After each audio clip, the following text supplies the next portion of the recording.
say that my behavior's unacceptable, so condescending, unnecessarily critical.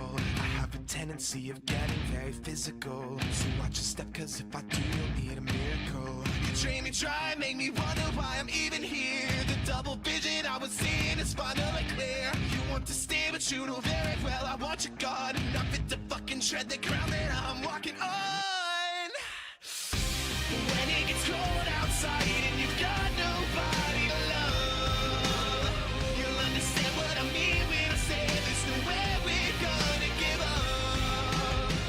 Like a leader who cries in the face of a monster that lives in a dream. Yeah. Is there anyone out there? Cause it's getting harder and harder to breathe. And is there anyone out there? Cause it's getting harder and harder to breathe. What you were doing was screwing things up inside my head. You should know better, you never listen to what I said.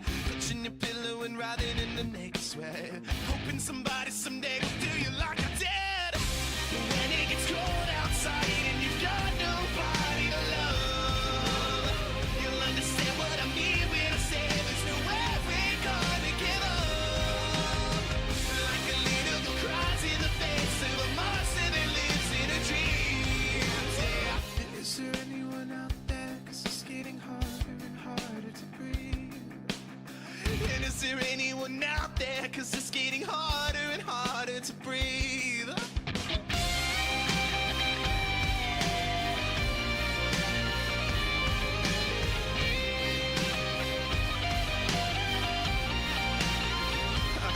Does it kill? Does it burn? Is it painful to learn that it's me who has all the control?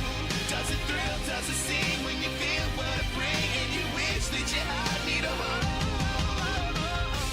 When it gets cold outside and you've got nobody to love, you'll understand what I mean when I say there's nowhere we're gonna give up. Like a leader who cries in the face of a monster that lives in a dream. Yeah. Is there anyone out there? Cause it's getting harder and harder to breathe. And is there anyone out there? Cause it's getting harder and harder to breathe. And is there anyone out there? Cause it's getting harder and harder to breathe. And is there anyone out there? Cause it's getting harder and harder to breathe.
too much.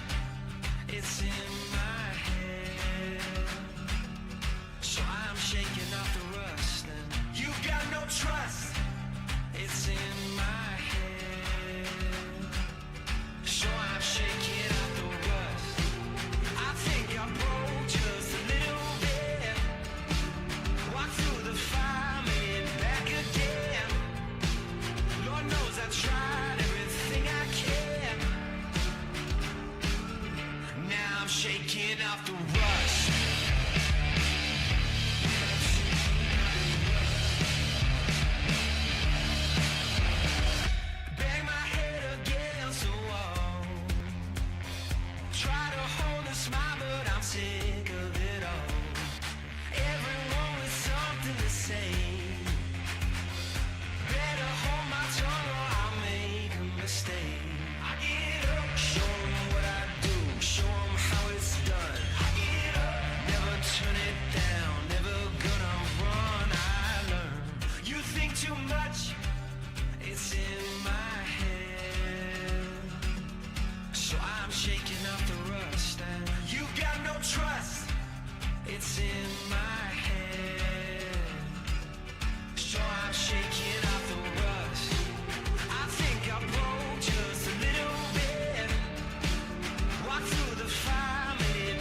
You're my heaven, and I'm your hell. She's my weapon, and I can tell you're falling. I'm not here to sell. Get off my level and in my spell. It's just a masochistic love I've got to push under your shove. It's not the anger in your heart and in the pocket from the start. I'm not the fire in your chest, I'm just the words under your breath. Don't take the liar to your heart, he'll be the one to give you death. But we've got love drugs, someone's going crazy. Doesn't happen, baby. Let me out my mind, can't have another moment in another moment. Running in the wild west, take me back, you know my love's a weapon. Oh, blood is in my veins, you got my message in your brain. I'm not the one to go insane, but I'll keep walking to my grave. It's not like a god life, I live a little, 2 times, 3 times, I live a little. God, my mind's insane when you keep messing with my brain. But we've got love drugs, someone's going crazy. Doesn't happen, baby. Let me out my mind, can't have another moment in another moment. Running in the wild west, take me back, you know my love's a weapon.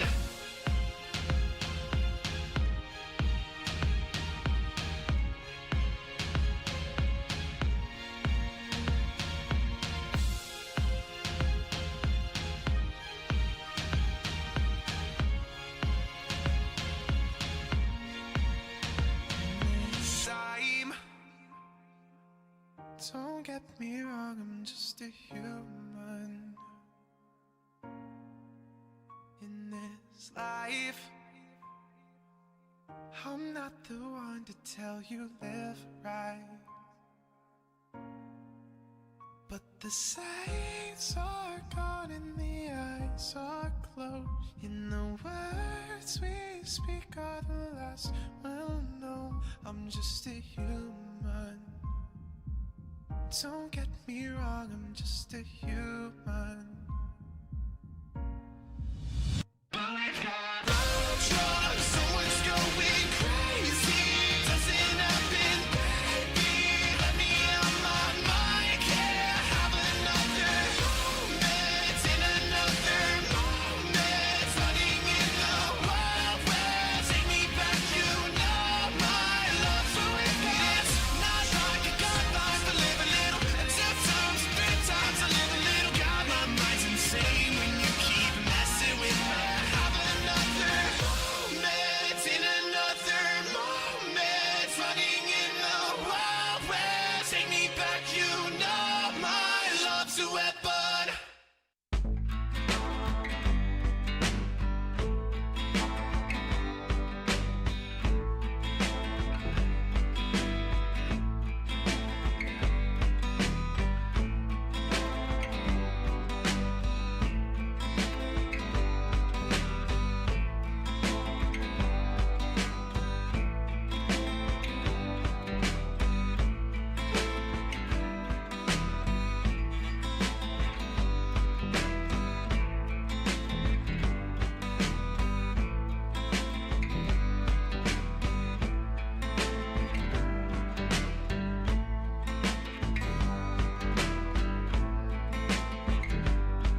Dixon coming to you live from the Arcata Ballpark.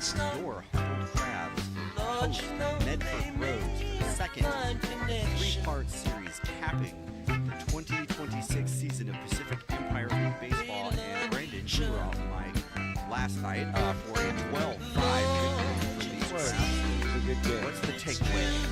Takeaway is we need to throw a lot more strikes.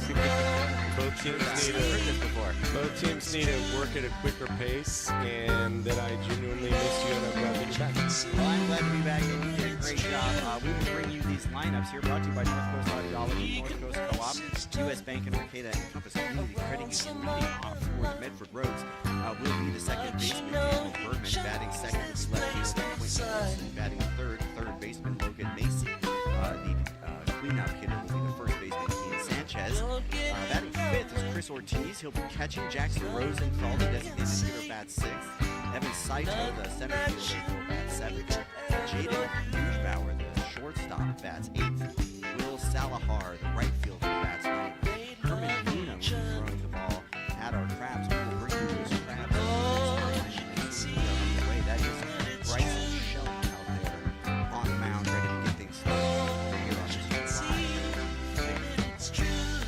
first pitch is taking strike one, 637. Aaron, good job with Neubauer.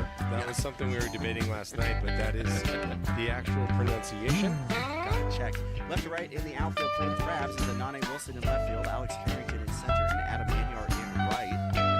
The second pitch is outside for 1. Jamie Miller will play third, Joe Fagan at shortstop, and Noah Chapman second base, Jason Arriola at first. Catching, as I said, Bryson Shelton out there on the mound for 1-1 count on And when Shelp's been on, he's been establishing his fastball, but more so throwing his split finger for a strike and an out pitch. So if he can get those in the dirt and in the zone, we're going to be all right. Looks like he's going to take a walk to first base. Or he can throw it off their shoulder. That's fine. Try the inside. Sometimes you're going to miss. So Quentin Olson now is going to step up for the Medford Rogues. I think I said that to Liam last night. I don't really have a problem with that early. He's showing him that he's establishing the inside part of the plate, and now the guy knows I'm going to pitch there. Shelton checks first. Taps his foot a few times. Pitch. That's taken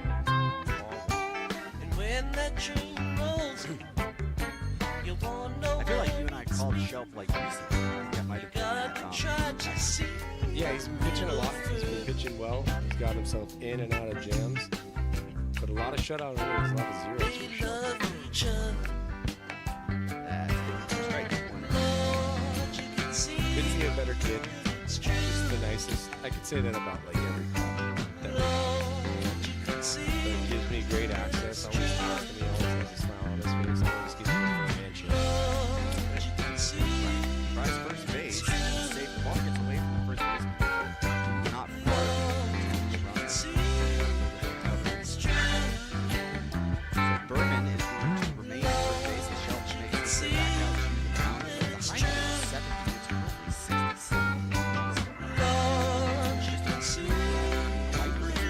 Dead center. Right side. Fireworks. So here's the 1-1, and that is taken for a strike. It'll be interesting because those tough shadows and the tough sun will come in at a different time than they're used to, but they will be a factor as they always are. Yep. The It'll big old just globe and the sun are going to do the same thing that they always do, and third baseman is going to lament it. Yeah, exactly. Yeah, tough spot there on third at that point. Here's the 1-2. That's swung on and sent out towards right field. Wilson's on his horse. He dives and cannot come up with it. The ball bounces away behind him. The runner's making his way towards second. The other runner makes it all the way to third, but does not come home. So that is a double. Quentin Olson sends Berman all the way around to third, and the Rogues threaten with runners on second and third, and nobody out here in the top of the first. Definitely not a lack of effort from Anane out there. No. No, he was sprinting the whole way. He got a pretty good break on it, but it was kind of arcing away from him towards the line. It's just one of those deadly, Hawkins corner style hit in. Just did not feel right. Had a little bit into it, and he let it as best as he could. Here is the first pitch to Logan Mason. Last night,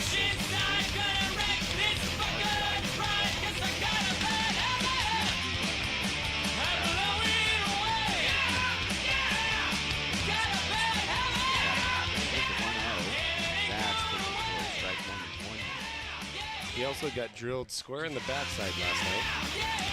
I don't think it was intentional, but if you're going to hit somebody, that's...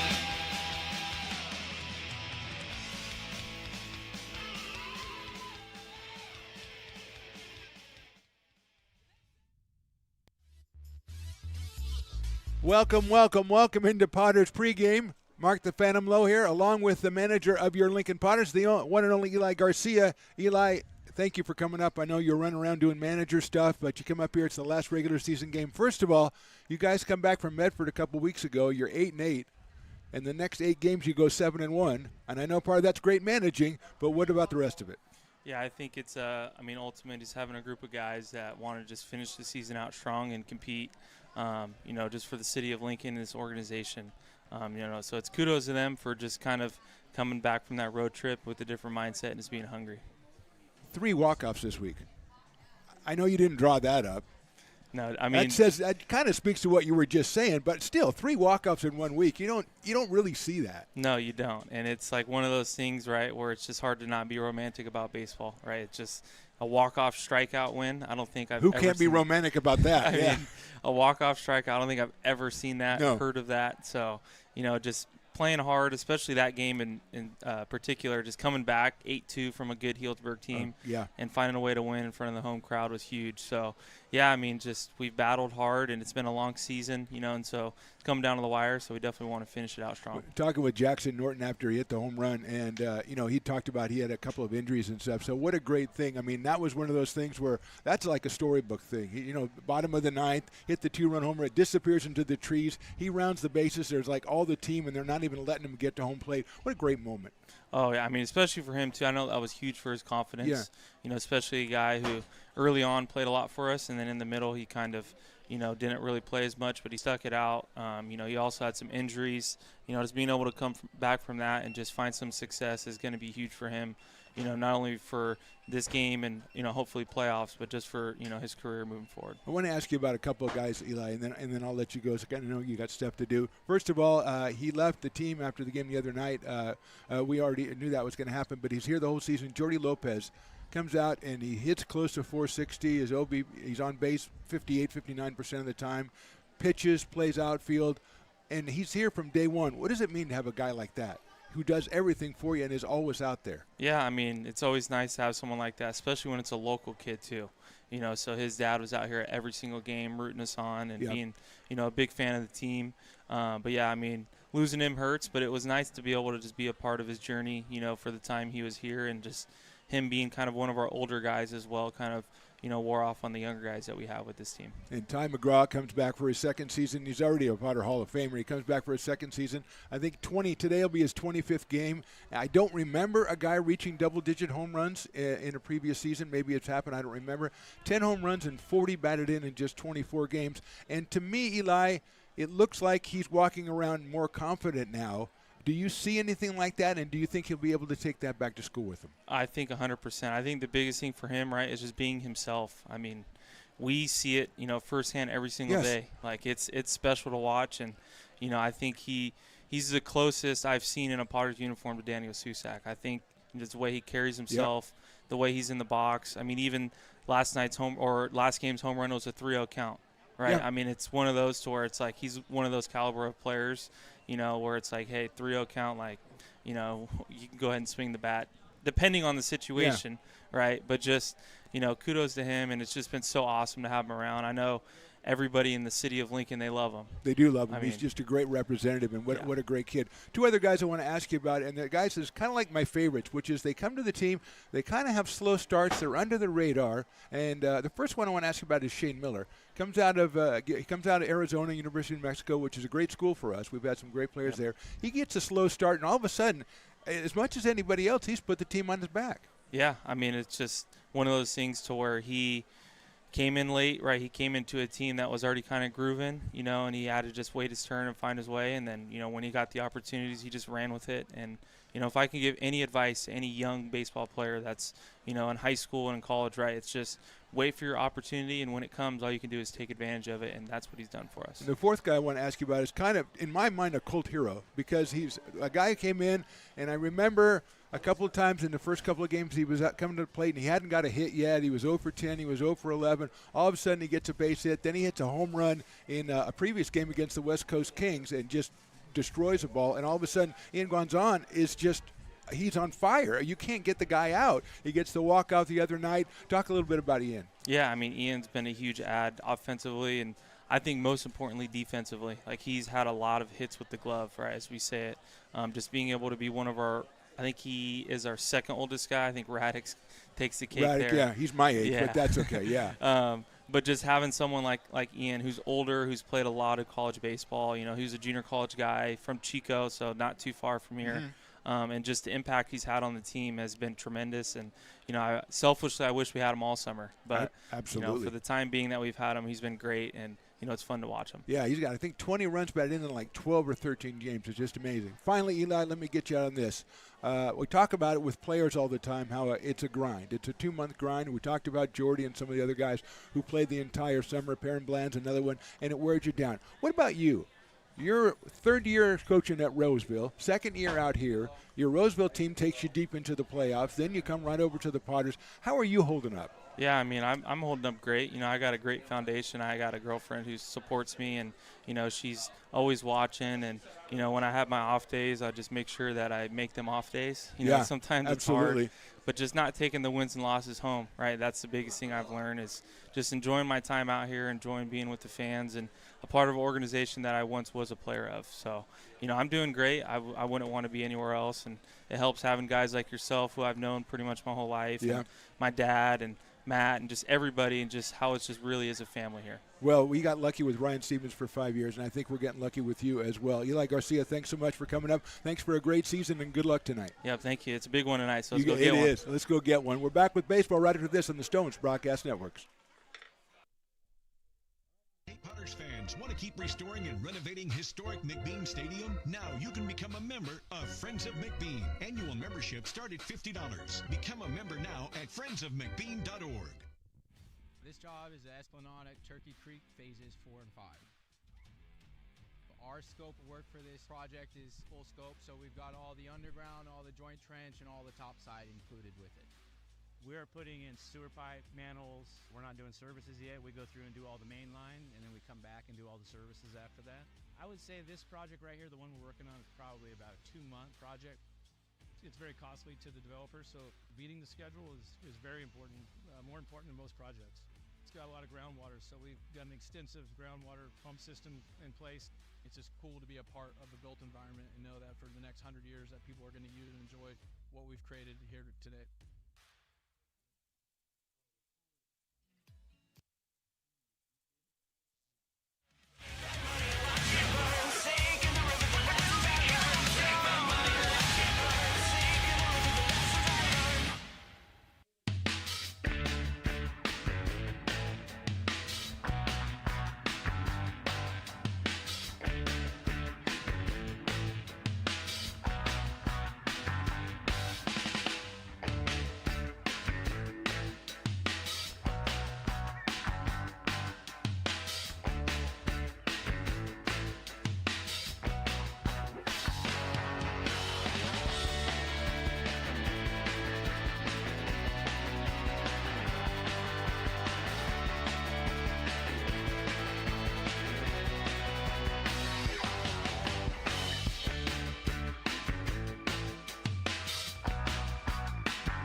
Oh, babe. Honey, when we touch, love you so much. You're all I ever think of. Oh, babe. Honey, I'll never leave you lonely. You're my love till you want me. Do you want me? Do you want me? Honey, oh, my shining star, don't you go away.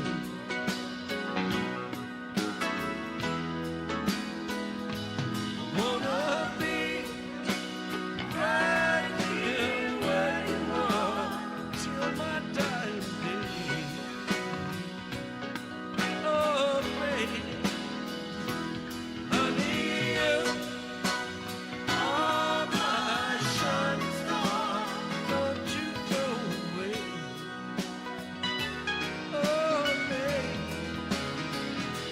I wanna be right here where you are till my dying day. Oh,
Are you ready for some Potters baseball?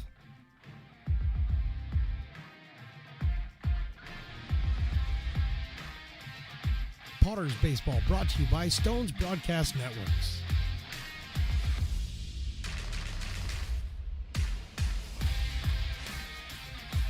And now for the play-by-play, here is Mark the Phantom Lowe. Well, happy Fan Appreciation Day, everybody, from McBean Stadium in Lincoln, California. Mark the Phantom Lowe, along with Evan the Engineer. Luke Stotwalker is also here as we look out over a huge crowd here for Fan Appreciation Night, and that's good because that's who we're appreciating. The Potters taking on the West Coast Kings. The Potters 7-1 in their last 8 games, and they're looking to close strong and post a league record of 16-9.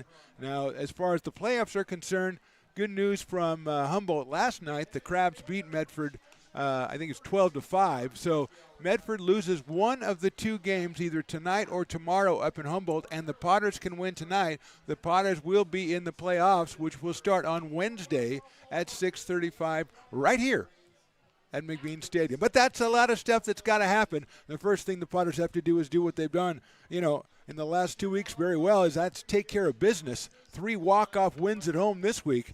And they've got the West Coast Kings coming on, and they'll have a starting batting lineup. Will the Kings of Porter, Clayton, and Voigt. We're very familiar with all of these gentlemen. Played them, I think, 5 times this month. McNiven, Miyamoto, Hendricks, Altamora, Bullock, and Martinez, with Declan Casey on the mound for the West Coast Kings. Dylan Scott on the mound for the Potters, 1-1, 10 innings pitched. He has a 6.30 ERA. He has struck out 13.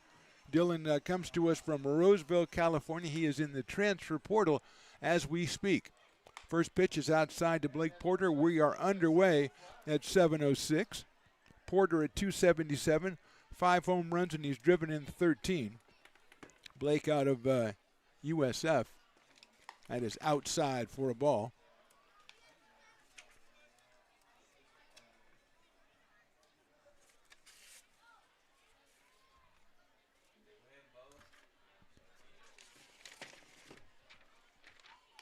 And that one is on the corner, 2 balls and 1 strike. Miles Clayton, Tyrus Vogt to follow as the fans getting settled out here. We had the big giveaway. Wow, that was really cool. On the outside corner. And it's 2-2. The Daniel Susak cards are the first 500. When I got here, hours and hours and hours ago, the fans were lined up almost out to the street to get in. That's popped up.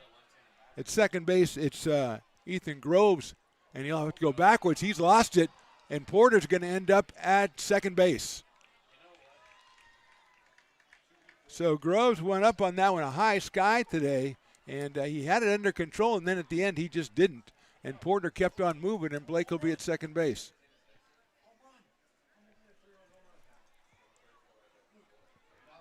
And here's Miles Clayton. So the Susak card went to the first 500. 25 of those 500 had Daniel Susak autograph cards inside, and one had the golden ticket. And it took a while. It took a couple of minutes, but finally a person right down in front of us had the golden ticket, and it was pretty exciting. Very excited. Obviously for them, that is a game-worn Daniel Susak Potters jersey going to the gold ticket.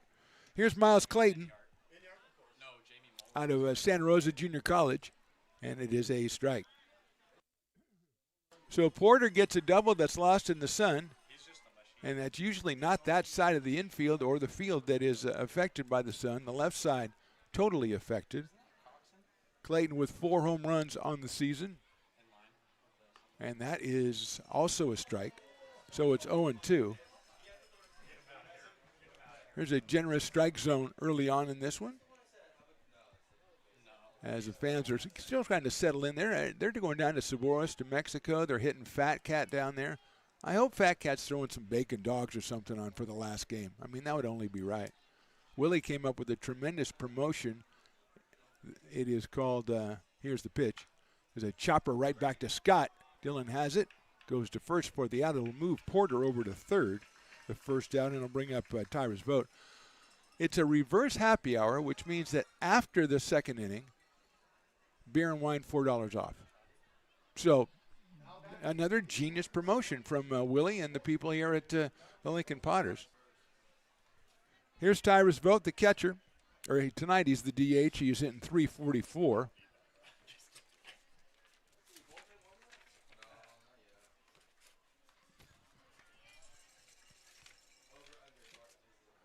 First one is a strike, so it's 0-1. Trying to find my paperwork that had all the colleges and stuff for the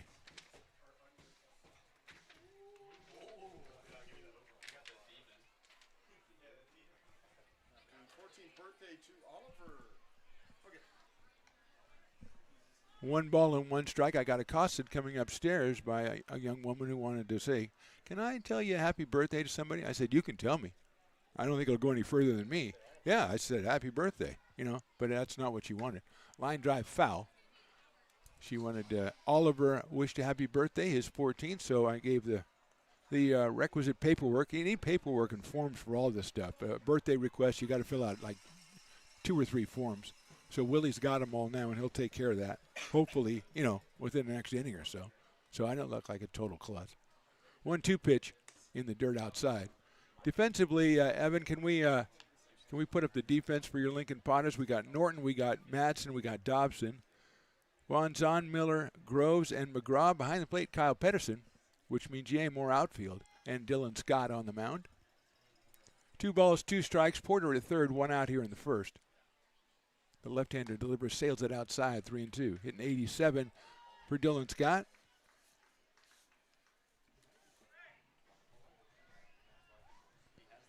Jimmy McNiven is next, the cleanup man, and then Miyamoto and Hendricks for the West Coast Kings, who come in. That's lined right back up the middle, center field, a base hit. So Vogt singles, picks up his 9th run batted in. Second hit of the inning, first run for the West Coast Kings. They'll bring to the plate Jimmy McNiven, the third baseman. Jimmy hitting at .300 on the season, 2 home runs, and he's driven in 22 runs.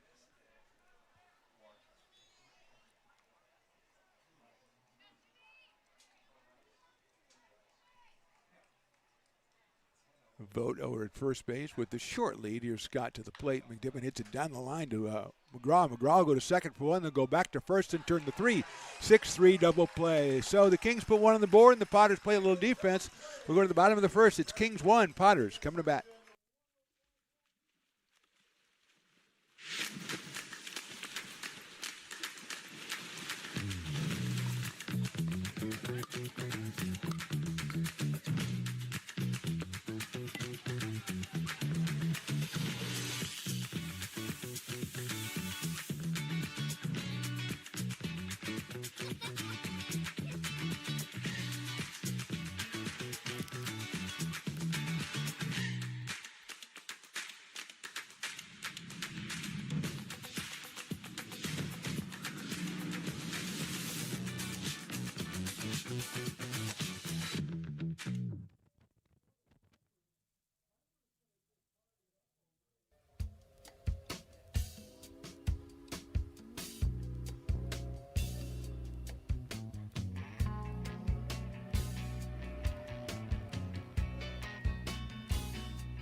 Lincoln Potters Baseball. Placer County's best-kept secret is back for another exciting summer at historic McBean Stadiums. Loaded with fun for the whole family, local beer, wine, and eats. Fireworks, giveaways, theme nights, kids zone, and more. Come join in the fun and enjoy small-town baseball with Major League Entertainment. Tickets on sale now at LincolnPotters.com. Lincoln Potters Baseball. Come on. Buy a personalized brick for you, your loved ones, or your business, and show everyone your commitment to Lincoln baseball. Framed and engraved by our own Lincoln High Ag program students, your brick will be featured on unique movable brick walls. Find your name in the stadium entrance for the 2024 and 2025 season. Bottom of inning number 1, Potters trail it by 1. Ethan Groves comes up. He's the first hitter. He pops it up. It's Porter, the second baseman, behind second base, hanging with it and making the catch.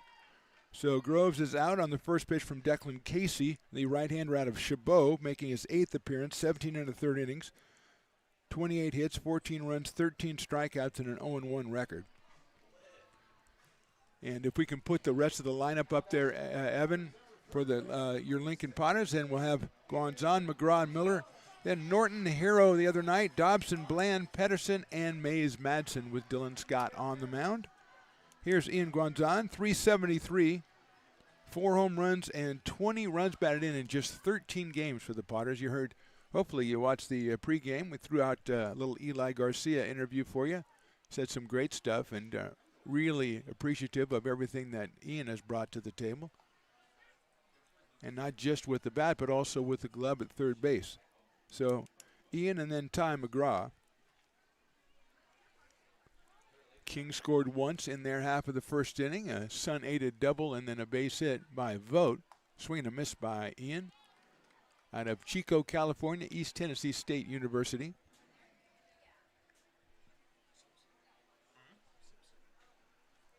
One ball and one strike. Just getting going here on Fan Appreciation Night with the Daniel Susac cards in abundance and the fans in abundance. That one is in there for a call strike. 1-2. Kings have the pretty snazzy looking gray jerseys with the yellow writing and numbers, but a nice looking gray with the white pants. Potters are going orange tonight. It's an orange Saturday.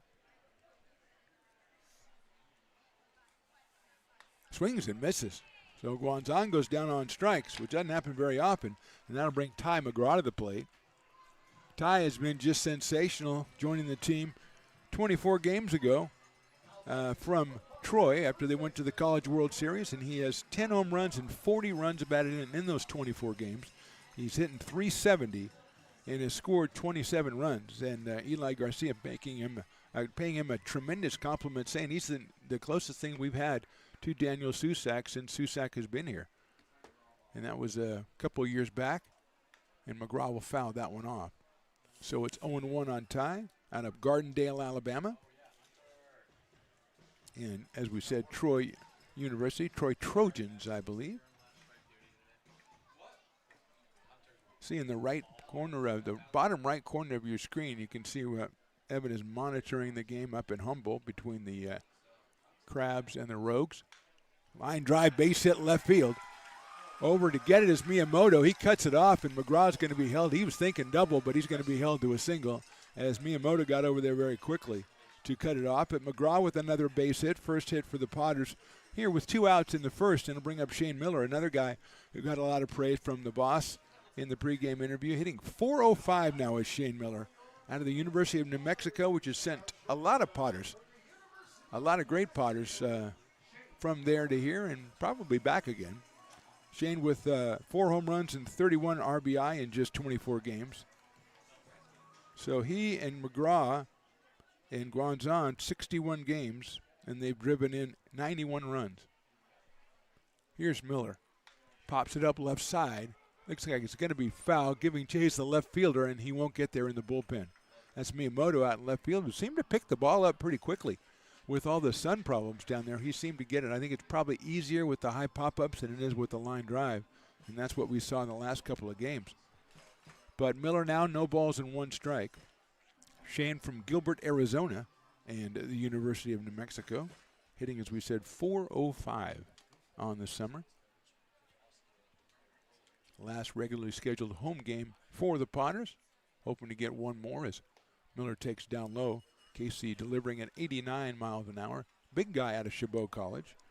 Probably 6'3" or 6'4" is Declan Casey. This is, I think, his 3rd appearance against the Potters this year. His 8th overall for West Coast. Miller chops it back up the middle. Shortstop's right there, and he'll step on second. That is Altamura. So it's a fielder's choice for Miller. We'll go to the top of the second. It's a 1-0 lead for the Kings. I'm Bill Evans, president of the Placer County Association of Realtors. We're in the store, our conference facilities. An amazing team helps keep together an amazing organization, and we thank them all. This organization can't do what it does and can't run the way it runs without the help of so many members volunteering their time. The success of the Placer County Association of Realtors is largely dependent on our active volunteer members to help our organization and industry. The work of our committees greatly impacts our ability to champion efforts across the board and giving back to the Placer County community wherever we can.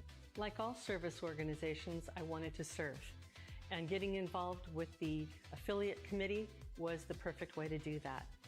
I love being able to serve my community with my business friends and other leaders and give back to those who are in need. The thing I love about the PPAR committees is they all work toward the same goal of bringing the community together to support those in need in our surrounding area. I instantly came to the meeting and had a wonderful time, felt like I was a part of something bigger, and it was just the start of my leadership journey.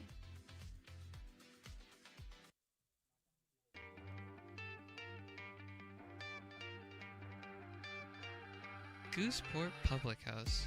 We have sports on 10 big screen TVs, 23 beer taps with classics and crafts, a full bar with creative craft mixed drinks, live music, and most importantly, great fresh food. In downtown Roseville off Vernon Street, only 15 minutes from the ballpark. See ya at Gooseport. Top of inning number 2 on Fan Appreciation Night. Kings 1, Potters nothing. Wyatt Miyamoto, Caleb Hendricks, and Zach Altamura. The first 3 West Coast Kings against Dylan Scott, the left-hander out of Roseville. Delivers a strike to Miyamoto, who's hitting .271. Wyatt is out of Whitman College. I believe we looked that up. It's the Whitman Blues, I think. I wanted it to be the Poets, but nobody listens to me anymore. 0-1 on the way. Lined into left field. That is a base hit. Norton picked it up late, so it's going to go all the way to the fence. It'll be a double for Miyamoto, and the Kings have started with a runner at second and nobody out here in the second inning. Third hit for the West Coast Kings, and Miyamoto is at second with Caleb Hendricks coming to the plate, the catcher. He's out of Modesto Junior College, the Modesto Pirates, and batting .286 with a pair of home runs is Caleb. Jordan Jorgensen, former Potters intern and now photojournalist, is bringing, well, I guess that's Jordan Jr., but he has hair my color, so, well, you know, let's just go back to the game. Here's Hendricks. That's a good-looking dude right there. That is a good-looking dude. 0-1 on Caleb with Altamura to follow. Miyamoto with a ringing line drive there that got to the fence in left center field before anybody could react to it. Scott looks back at second. He'll deliver to the plate, and it'll be a little blooper out to short center. Madsen coming on. He can't see it. It's going to drop in front of him. And advancing to third will be Miyamoto. So I don't think Madsen gets there anyway, but he ran up a couple of steps and then had a sun problem. So first and third, nobody out here in the second. And Zach Altamura hitting 196. Zach comes to us from, I know this. Oh, there we go, New Mexico Junior College, according to my stats here. And we're going to have Nate Kajowski go out and talk to Dylan Scott. I imagine the Potters have everybody available except for maybe Gouffron, who pitched on Thursday, and, of course, Drew Brown, who pitched on Wednesday. I think Santiago pitched on Tuesday up in Healdsburg, so he's probably off as well. So those guys aren't available. Maybe everybody else is.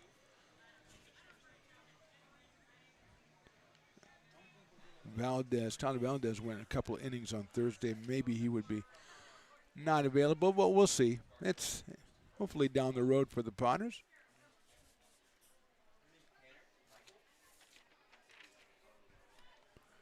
As Zach Altamura comes to the plate, Potters got out of the first inning with a double play, could use one right here.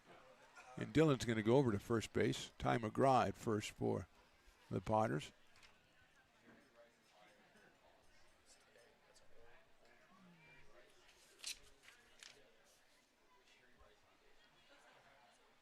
That's ripped in the left center. That's a base hit. Norton's going to get that one off the fence. Here comes Hendricks around third, and he falls down. Or he would have tried to score, but with nobody out, I think probably just as well for the Kings that he didn't. Miyamoto scores. Hendricks goes to third. It's an RBI double for Altamora. It's 2-0. And John Bullock will be the hitter.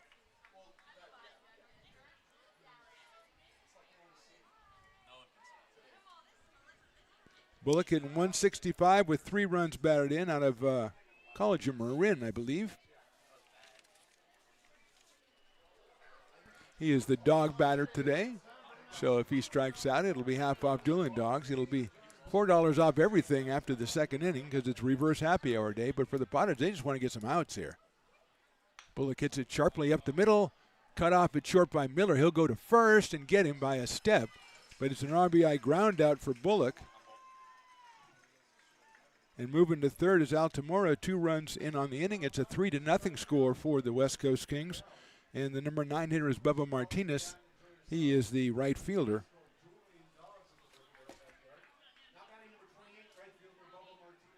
So Martinez will hit here with 1 out and 1 on, the runner at third base. And Bubba comes to us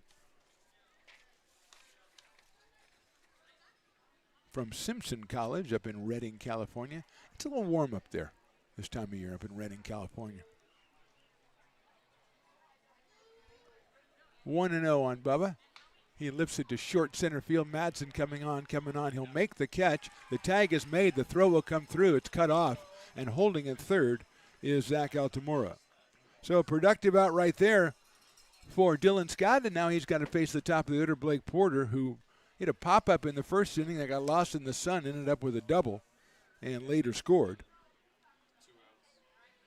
Blake at 277 with 5 homers and 13 RBI.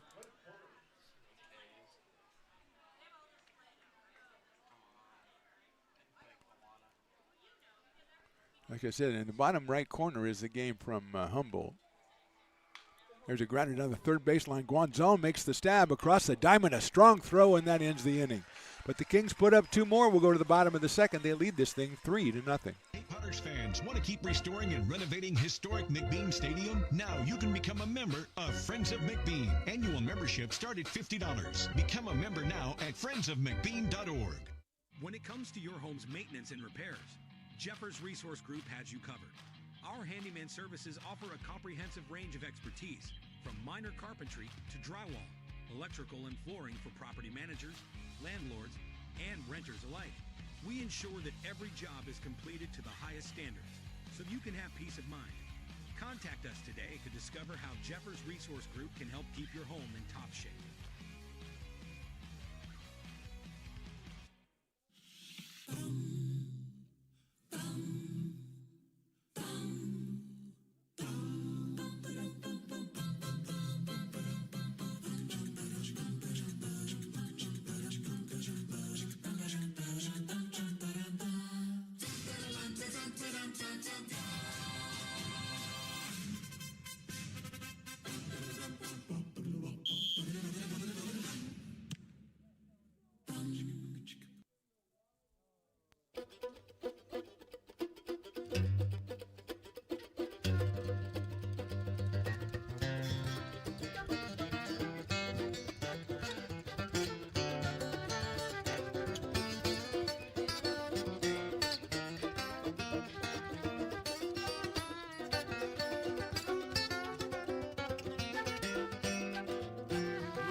You are Laborers Rising.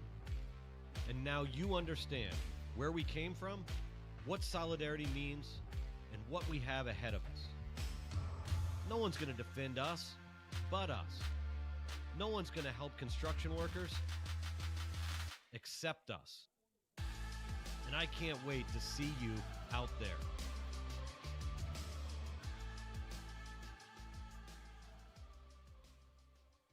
American River College is a top-tier community college sports program that provides student athletes with the opportunity to thrive both athletically and academically. ARC Athletics is currently ranked 5th in the state and 2nd in Northern California. With over 19 sports programs, our athletes compete with the region's best athletes. Our diverse and dedicated coaching staff helps athletes. Bottom of inning number 2 from McBean Stadium. Hasn't started out well for Potters fans as the Kings lead this one 3-0. They pounded out 5 hits in 2 innings. And here's Jackson Norton. He will lead us off in the second inning against Declan Casey, who gave up 1 hit and struck out 1 in the first inning. Brady Dobson and Perrin Bland, the next 2 hitters after Jackson. Norton fouls it off. He had the big, obviously, the walk-off home run on Thursday night to get the win over the Mudcats. His 3rd home run. He has 20 runs batted in 28 games, hitting .276 out of Sacramento. Talked to him after the game. He's having, he's got a good start, and he's had some injuries, and he's trying to come back here at the end of the season when the Potters really need him. There's a strike in there, 1-2.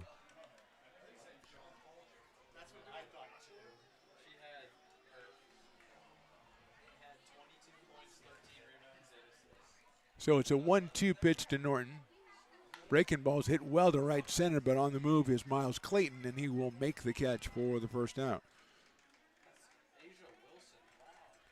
So Norton is retired on a fly ball to medium deep right center field, and here's Brady Dobson, the right fielder for the Potters out of Stockton, California, and Cal State Fullerton, hitting .255 with a home run.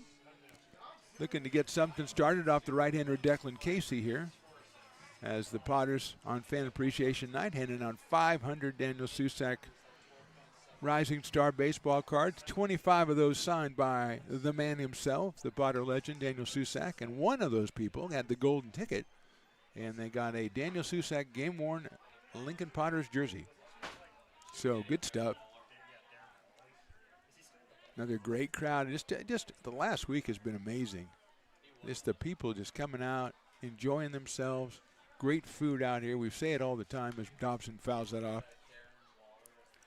Sabores de Mexico and Fat Cat just doing an incredible job this year as our food vendors. Also, Hana Shaved Ice. We've got our Papa's Coffee Company. We got our crazy waffle on a stick people. They've all just been outstanding and great to work with. We've talked to most of them, or a representative of most of them. Curtis the Beer Man also has been on as Dobson takes outside. So it's just been a great season from that standpoint. And the Potters, as we talked about with Coach Eli Garcia, 7-1, actually 8-1 in their last 9 games after being 8-8 in conference, and they've really put on a push here to try to make that playoff run. Dobson lifts it high in the air to left side, going out to the third baseman in foul territory. Here comes the left fielder, the shortstop, and nobody can get there. Shortstop, that's a dangerous area right there in that bullpen. And the shortstop is Altamura, and Zach could not make the play, and thankfully he's okay. Also, Jimmy McNiven was out there. Miyamoto came in from left field, but not able to make the play, and Dobson will have another chance with a count of 1 ball and 2 strikes on Brady. Potter's wearing the orange, and there's a huge cotton candy right there. What are bigger, the cotton candies or the top of those shaved ices? Those things are both huge. That thing is huge right there. I don't see how you get through that, to be honest with you. That's a community event right there. 1-2 pitch to Dobson, takes inside and low. It's 2-2. Piper's out super soaking people. Now we're giving cotton candy to a whole row of people, and just everybody's grabbing a chunk off it. I don't know if that's hygienic, but I like it. I like it in America. Piper's got 900 kids following him, which is as it should be. Swing and a miss by Dobson. It's the second strikeout for Declan Casey, and the Potters 2 quick outs here in the bottom of the second, and Perrin Bland will be trying to get something started. The Potters DH out of Meridian, Mississippi, and headed to Southern University, hitting .336 with a half a dozen home runs. And he's up here against Declan Casey to try to spark something. Kyle Pedersen follows him, and then Mays Madsen. Outside. Let's set defensively Miyamoto and Clayton and Martinez from left to right in the outfield. McNiven at third. Altamora at short. Porter at second. Bullock at first. Behind the plate, Caleb Hendricks. And Declan Casey is on the mound. Bland chops one foul over by the Kings dugout. And it is 1-1 on Perrin. Or as we call him, P. Bland.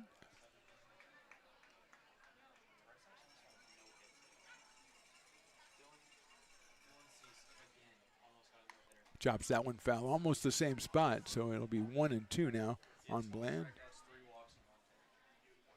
Kings with 1 in the first and 2 in the second off Dylan Scott. They lead it 3-0. And the Potters trying to get something started. They've got 1 hit through an inning and 2/3. Bland hits a line drive over the shortstop's head into left center field, the base hit. Cut off by Miyamoto. Perrin is going to hold at first base with the second Potters hit.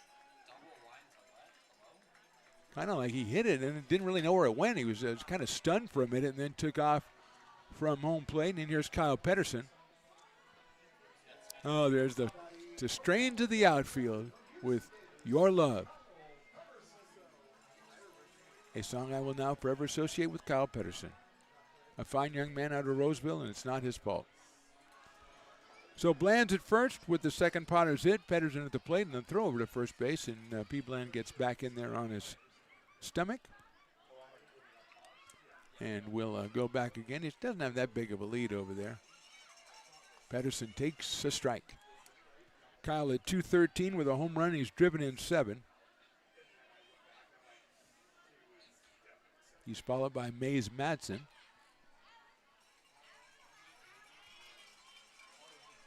Bland hit the lead. Swing and a miss.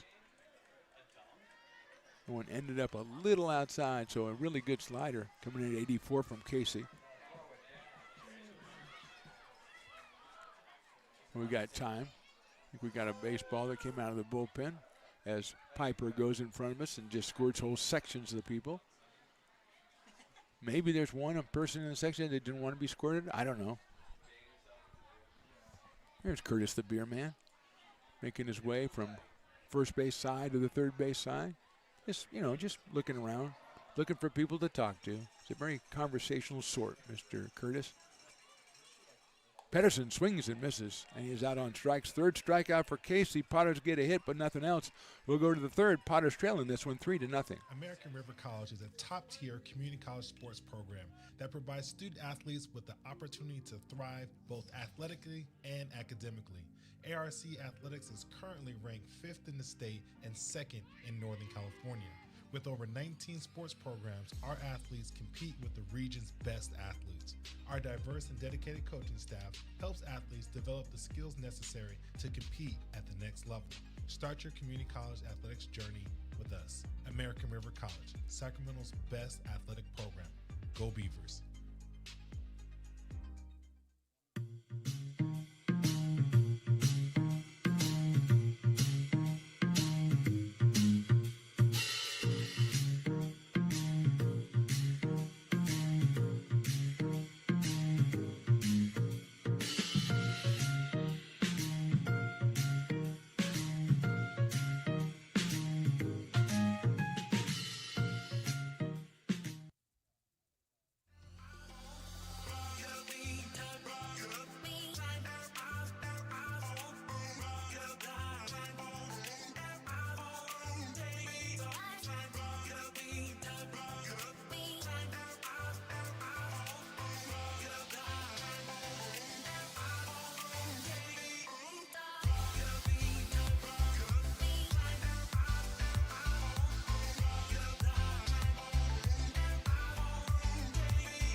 Top of the third, Potters trailing this one 3-0. We got a new pitcher for the Lincoln Bars. It's Troy Yeltsin.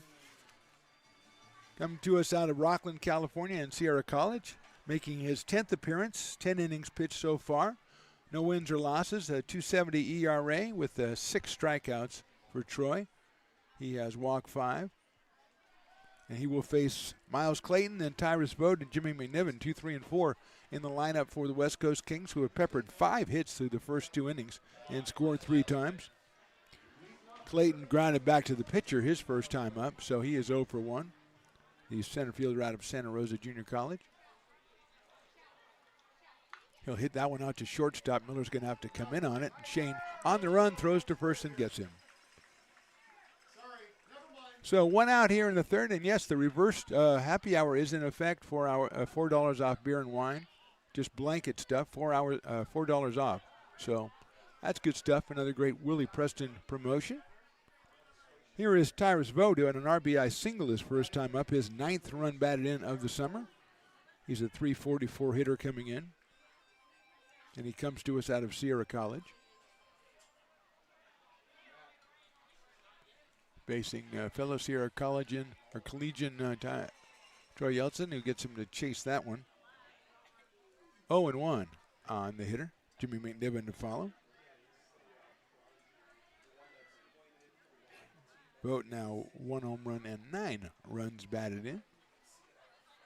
Hits it sharply down the third base line, and it's a foul ball.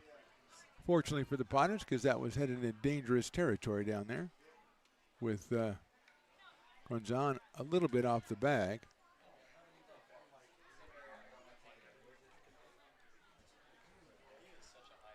Oh, and 2. Got some kids coming in, toweling off. I forgot about the water slides and the kids zone and all that stuff down the left field line, way down the left field line. 0-2 coming up. It's hit down the right field line. It's slicing. Bobson on the run, and it's a foul ball. Again, that would have been trouble, but that went down the other side and was a foul ball. So 0-2, as you see down on the bottom right, bottom of the third inning up in Humboldt, the Crabs are threatening to catch the Rogues, who were up 4-0. Now it's 5-4 Medford, and the Crabs with a guy on second base and 2 outs. So keeping an eye on that one, but Potter's got to take care of business in this one. As it is 0-2, and that's the line. That is a fair ball down the left field line, and that'll go all the way to the fence. Vogt will round first. He'll head to second. Norton picks the ball up in the corner, and Vogt has the 6th hit for the West Coast Kings. It's a ringing double. His 2nd hit. He is on second base with 1 out, and Jimmy McNiven, the hitter. Jimmy hit into a 3-6-3 double play back in the first inning. Comes in at 300 with a pair of home runs and 22 RBI. Jimmy coming to us from, well, he just graduated, so we don't know where he's going yet. We'll figure it out. We'll ask him after the game.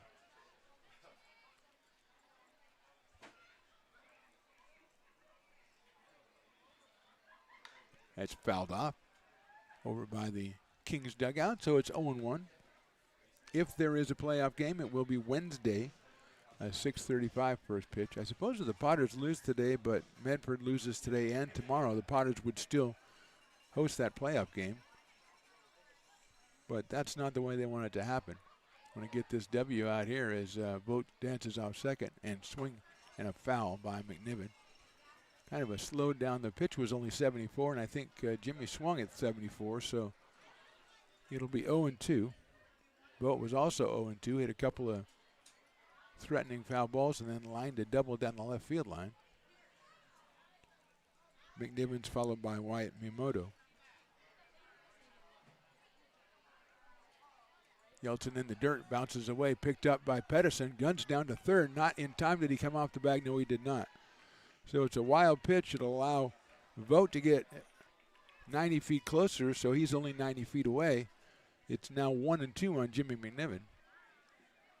And the Kings are threatening to score in the first 3 innings. They got 1 in the first and 2 in the second. And Vogt down at third with 1 out here in the third. Yeltsin looking for the strikeout, the pop-up. Potter's playing the infield, kind of modified infield in. The corners are in. Look out, McNiven takes that one off the helmet, but unfortunately I think it got it right off the top of the helmet. So you don't want to lose a guy with 2 strikes. But McNiven is hit by the pitch. He'll go down to first base. First and third now with 1 out. And Wyatt Miyamoto, who had a double his first time up. He's out in left field. He's out of Whitman College, as we've discussed. He was hitting .271 coming in. And he's in here as the Kings are making things very difficult for the Potters. And he takes one right down the middle at 87 from Troy Yeltsin. 0-1. Interesting to see what happens if they decide to send McNiven, how the Potters would play it. They are at double play depth at second and short. Still even with the bag at third is Guanzon. Here's Yeltsin. That's lifted a short left center field. Madsen coming on. He's going to get ahead of steam. He's got it. The tag is made. The throw to the plate. It's on a hop, and he is out. What a throw by Mays Madsen. That's the defense stepping up for your pitcher. The Potters pull the old 8-2 double play. We go to the bottom of the third. They trail it 3-0. Hey, baseball fans, you may have noticed our scoreboard goes out from time to time. You can help us get a new one. Give $20 and get a chance at winning 2 tickets to some of the region's biggest events, like the Outlaw Festival with Willie Nelson, Bob Dylan, and John Mellencamp, a Sacramento Kings game, or Ringling Brothers Circus. All proceeds benefit the Big Swing Capital Campaign. You can buy now at friendsofmcbean.org. Hey everyone, this is Alex with the Downtown Lincoln Association. We're super excited to kick off Lincoln Loves Local, a new campaign designed to spotlight amazing businesses that make Lincoln so unique. We partnered with Dalila from UN Social Agency to create short, high-quality videos that help boost your visibility and reach right here in the Lincoln community. Each video will be shared on DLA's social media and newsletter, making it easy for locals to discover and support your business. So let's celebrate what makes Lincoln special together. Lincoln provides all the charm of a small town, yet still provides access to excellent local medical care. At Lincoln Urgent Care, you can find expert services and a compassionate staff available 7 days a week. A friendly front desk staff will welcome you when you come into our brand new facility. Your wait time will be minimal at our walk-in clinic, unlike the emergency room. From broken bones and lacerations to allergies, flu shots, and illnesses, we treat a variety of urgent medical conditions. What sets us apart is not just our central location in Lincoln, but the convenience of our extended hours, including weekends. We've become Lincoln's first choice for urgent care because we treat patients of all ages for a variety of conditions and take most insurances. We're proud to be an approved provider for veterans and welcome in our military patients. From our family to yours, we're here when you need us.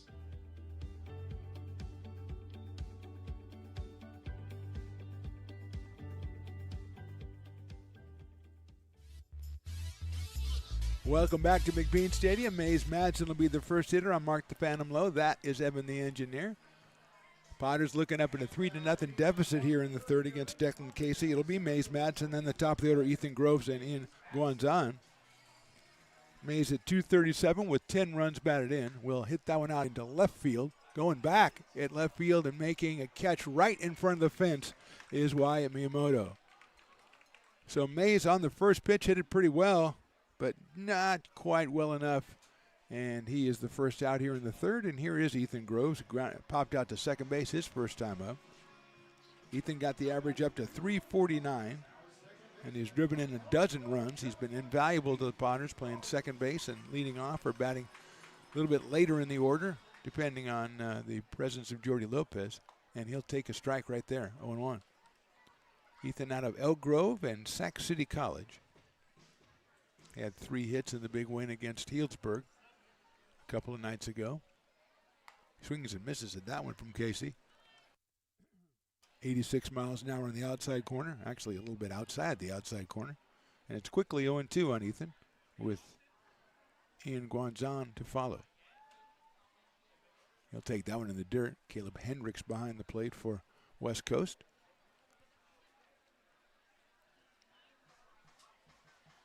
Madsen got out before we could give him more compliments on his throw to the plate to double off the runner in the top of the third. Groves fouls it off. Bounces back onto the field of play, but we'll get that out of there.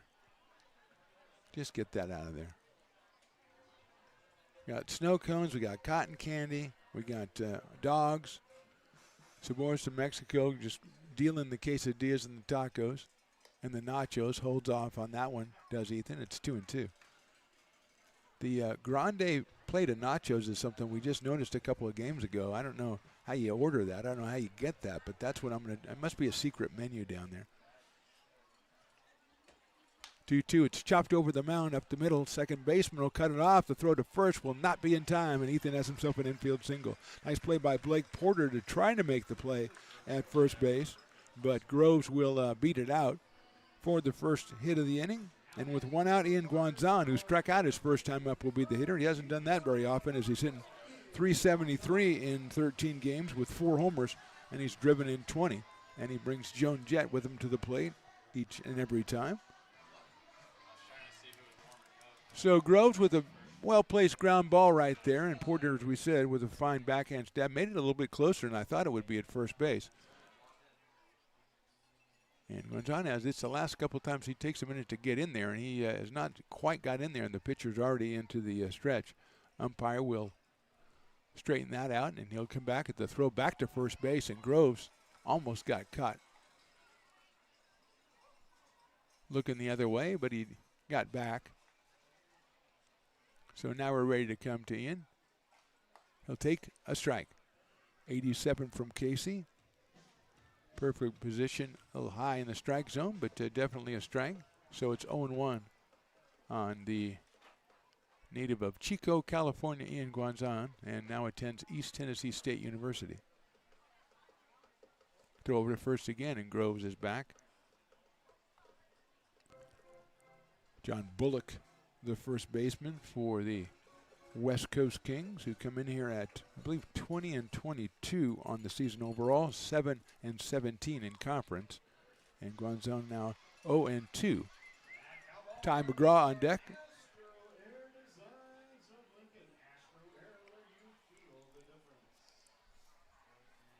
Groves getting off a little bit more. I wouldn't be surprised. There's the throw over to first base, and it gets away, but not very far. It hit the umpire. Hits the umpire. Come on, ump. You should let him go to second. That's the thing. When the ball hits the referee in soccer, they just stop everything. Hey, come on, you guys. I don't think the ump stuck his leg out on purpose. I'm not saying he did, but I'm not saying he didn't. 0-2. Ian takes it and fouls it off. Stays 0-2.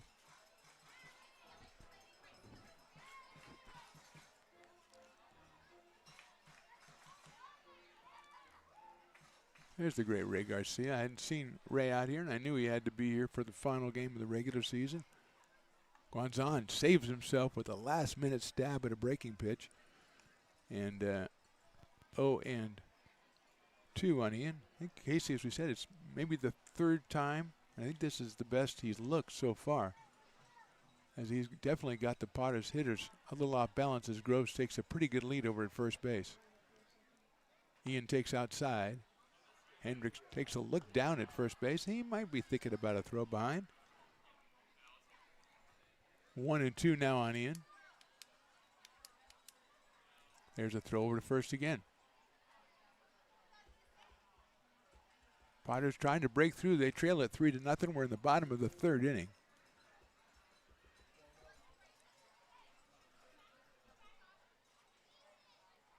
Ian rips it right back up the middle into center field for a base hit. And there goes Groves. He says, I'm going to third. The throw is not in time. Almost hit the pitcher in the back with the line drive, and then Groves just kept going as Ian delivers the single. Fourth hit for the Potters, and it'll bring up Ty McGraw, and will bring out the manager for the West Coast Kings. They don't have anybody, no activity. It didn't look like they had a lot of players when they lined up for the national anthem, so I don't know how deep the bullpen goes tonight for the West Coast Kings, which has always kind of been an issue with them. They've always had really talented players, but the pitching depth has not been there. They've had some good arms, but the depth hasn't usually been there. So McGraw will come up with Groves at third as Ethan hit second base. The ball was almost out to Clayton in center field, and he took off. The throw just a little late. And Ian at first. Madsen flew out deep to left field for the first out of the inning. Then a couple of singles, and that's I think that's enough there, Coach. You know, it's a Saturday night. I got plans, later. I'm going to the clubs and stuff. You know that.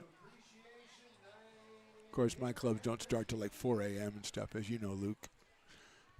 We got a close one going on up in Humboldt right now. So finally ready, and here's Ty McGraw. Singled in the first inning, so he improved on that 370 average just a touch coming in. Has double-digit home runs with 10, 40 runs batted in. And he's up here against Casey.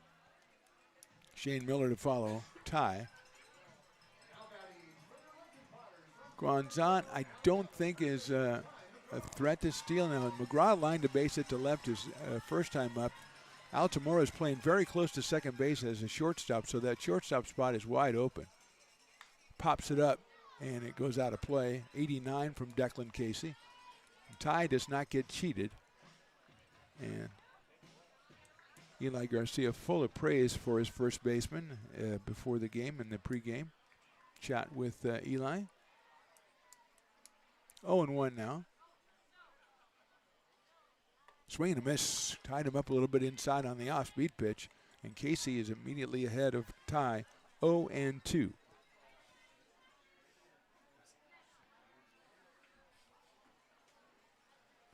Troy University out of Gardendale, Alabama, Ty McGraw. Chopper. One will score. It's going to be tough at first base. It bounces off the glove of the second baseman. There goes Guanzoni. He's going to go all the way to third. It's an infield single. The Potters are on the board. It's a 3-1 score, and it's still first and third with just one out here in the third. McGraw picks up a strange RBI. Guanzon will go down to third. Ty's 41st RBI of the season. Potters have broke through in the run column. They're now with 5 hits, and here's Shane Miller. Shane grounded into a fielder's choice right up the middle to right where Altamora is playing him right now. So I can see the wisdom there. As one of the guys from the Papa's Coffee comes back with one of those double secret nacho plates for Papa Jack. Here's Shane. Fouls it off. 405 for Mr. Miller. He's driven in 31 in 24 games. He has Ian Guanzon down at third base. The Potters still with just one out in the inning. They trail it 3-1 up in Humboldt. It's the Rogues 5 and the Crabs 4 in the bottom of the fourth as we monitor that one for you. Shane takes a strike. Good pitch by Casey on the outside corner. Gets ahead of Shane Miller 0-2 with Jackson Norton to follow.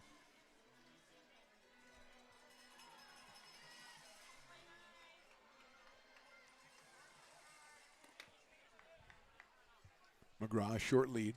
Miller fouls it off. You know how when somebody yawns, everybody has to yawn around them? That's what it is with cotton candy. You see one person get cotton candy, all of a sudden cotton candy pops up all over the place. 0-2 still on Shane Miller out of the University of New Mexico.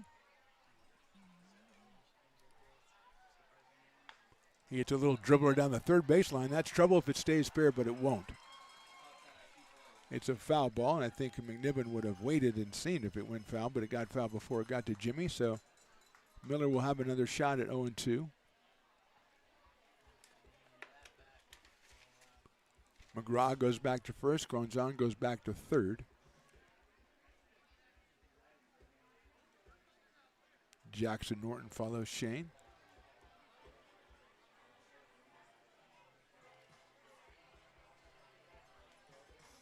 Outfield straight away and deep, especially in center for Shane Miller. He has 4 home runs.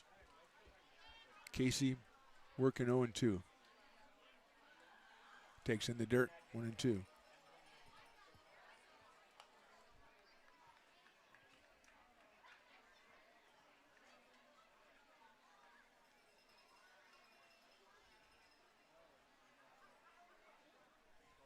One ball, 2 strikes.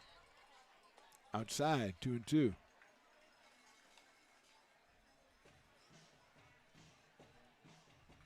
Shane Miller's also gotten 25 walks this season. So his on-base percentage, .563. That's in the dirt again, 3-2. Nice job by Hendricks behind the plate. And of that .563, .544 in league play, which is even more impressive. As the quality of pitchers a little bit higher in the PEL than in the preseason. So it's now 3-2, and we'll see if McGraw's going. On the 3-2, he is not. It's fouled off by Miller.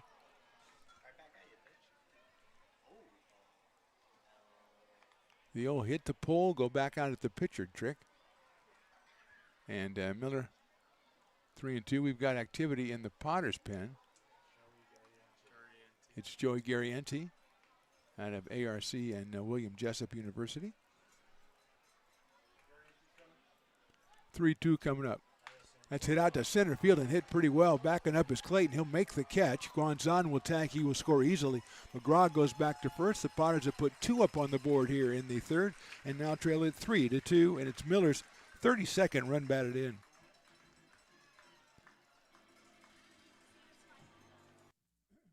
So with 2 outs, Jackson Norton will be the hitter.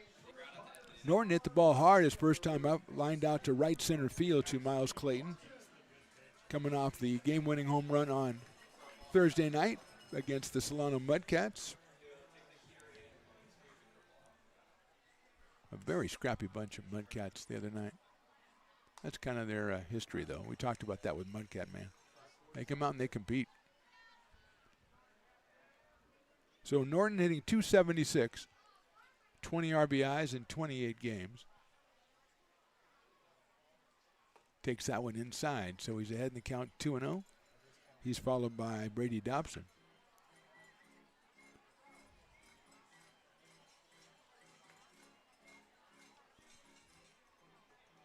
McGraw at first base. 2 outs, 2 in for the Potters. Casey with the 2-0. Jackson takes outside, 3-0. Casey's still up at 88 miles an hour.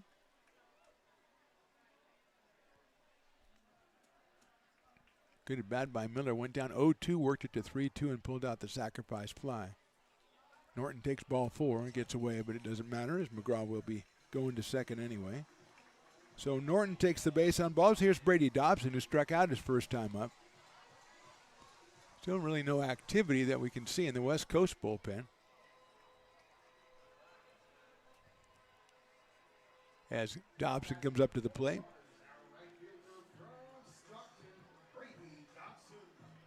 Brady at .255 out of Lincoln High in Stockton and Cal State Fullerton.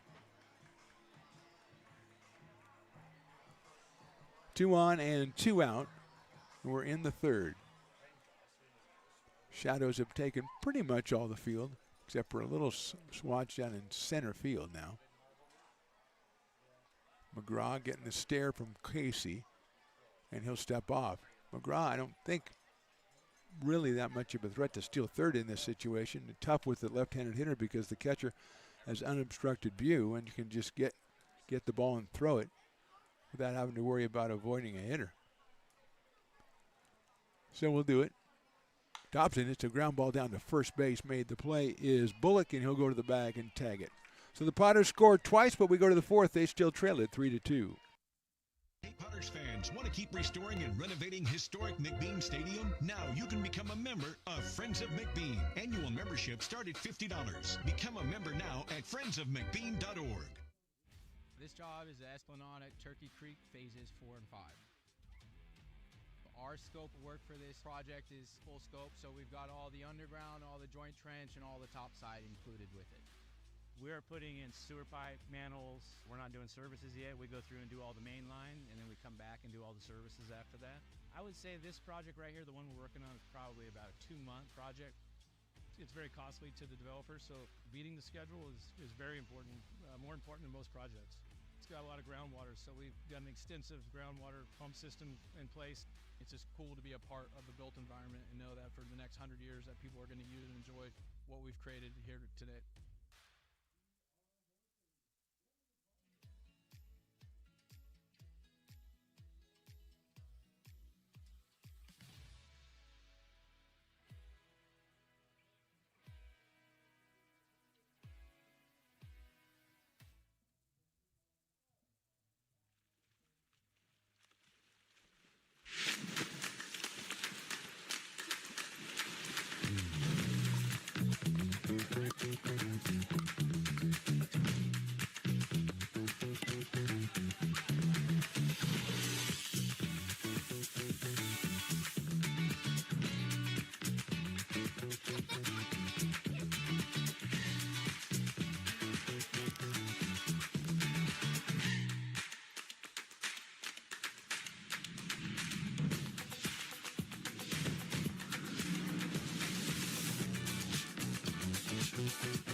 Third pitcher for the Potters here in the top of the fourth is Joey Garrienti out of ARC and William Jessup University, making his 5th appearance, 5 innings, 2 hits, 4 strikeouts, and a walk.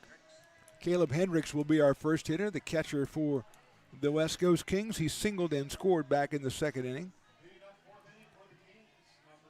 Out of Modesto Junior College, Caleb Hendricks, 286 coming in.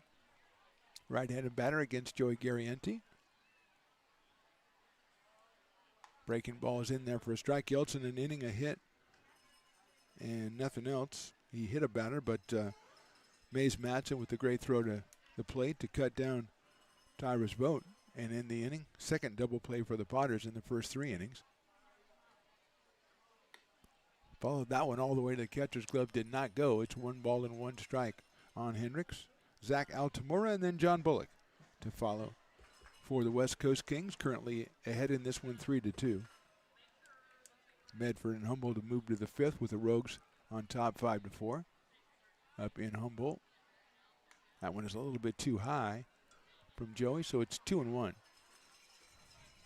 Great crowd out here for Fan Appreciation Night. The Daniel Susac cards have been passed out. The autographed ones have been noted. The game-worn jersey has been awarded, and now it's just reverse happy hour. $4 off beer and wine for the rest of the game until like the 7th or 8th or whatever. Grounded down the third base line. It's a fair ball. Guanzon has it. Strong throw, and what a play. And Eli Garcia was talking about Ian before the game, saying he's got as many hits with his glove as with his bat. And that was one of them right there, as that could have easily been trouble off the bat of Caleb Hendricks, but he is out for the first out here in the 4th. And Zach Altamura, who had an RBI double his first time up, will be the hitter. His 9th RBI of the season for Zach out of New Mexico Junior College. Big right-handed hitter against Garrienti, and he takes high for a ball. So Potter's pulling up some web gems. They had a 3-6-3 double play. They had a fly out to center and throw the guy out the plate double play. Ian with a fine play right there. 1-0 now on Zach Altamura. He's a sharply in the hole, base hit left field.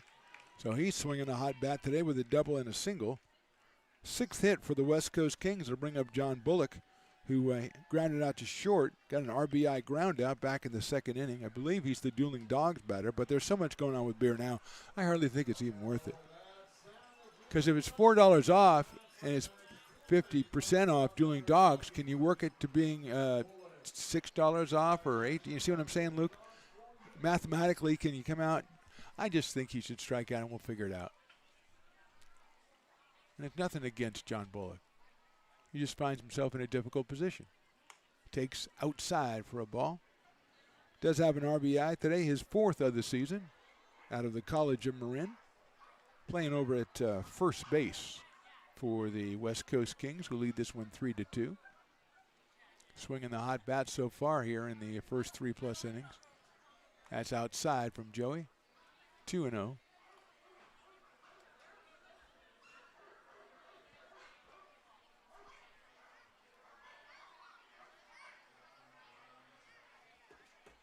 Decent lead for Altamura at first base. They're going to go over there, and McGraw saves it from going down the first base line or hitting the umpire, which is even worse. I think we had Dylan Schmidt already loosening up for the Potters, perhaps to come in the next inning.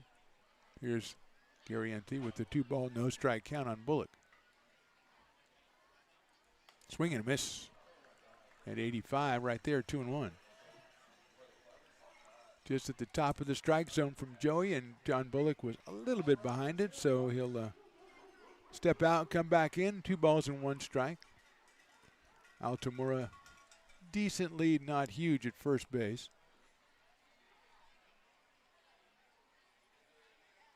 Fastball misses outside, so it's 3-1. Potters pitchers do not have a strikeout or a walk through the first 3 innings. They have hit 1.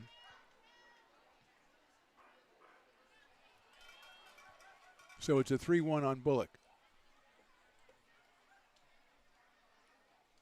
There goes the runner. It's a strike. The throw to second on a hop and won't get him. So Altamura takes that lead and turns it into a stolen base.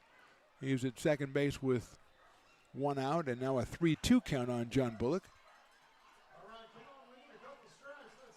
Pedersen's going to go out and talk to Joey Garrienti. Bubba Martinez, the number 9 hitter, is on deck for the West Coast Kings. He was a late substitution in the starting lineup, playing right field. So 3-2 on John Bullock, with the Yappin' Dogs going after him because he's the Dueling Dogs batter.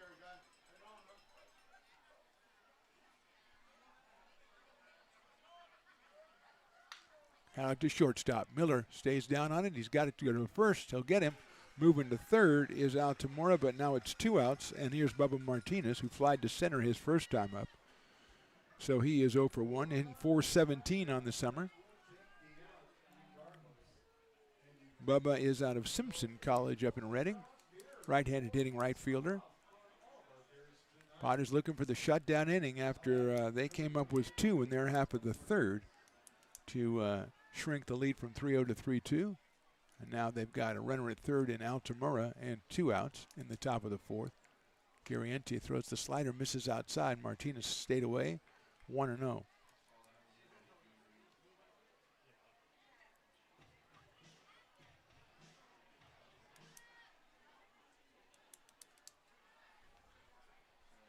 Pitch. Same pitch fouled off. It's a little bit closer to the strike zone, and so Bubba had a whack at it and fouled it off down the first base line. Evens the count up at 1-1. Good to see the parking lot Potters out in force here on the final game of the regular season. Taffy in her assigned seat down there in the front row, along with Double D and T-Mac and TJ. I didn't see TJ. 2-1 now.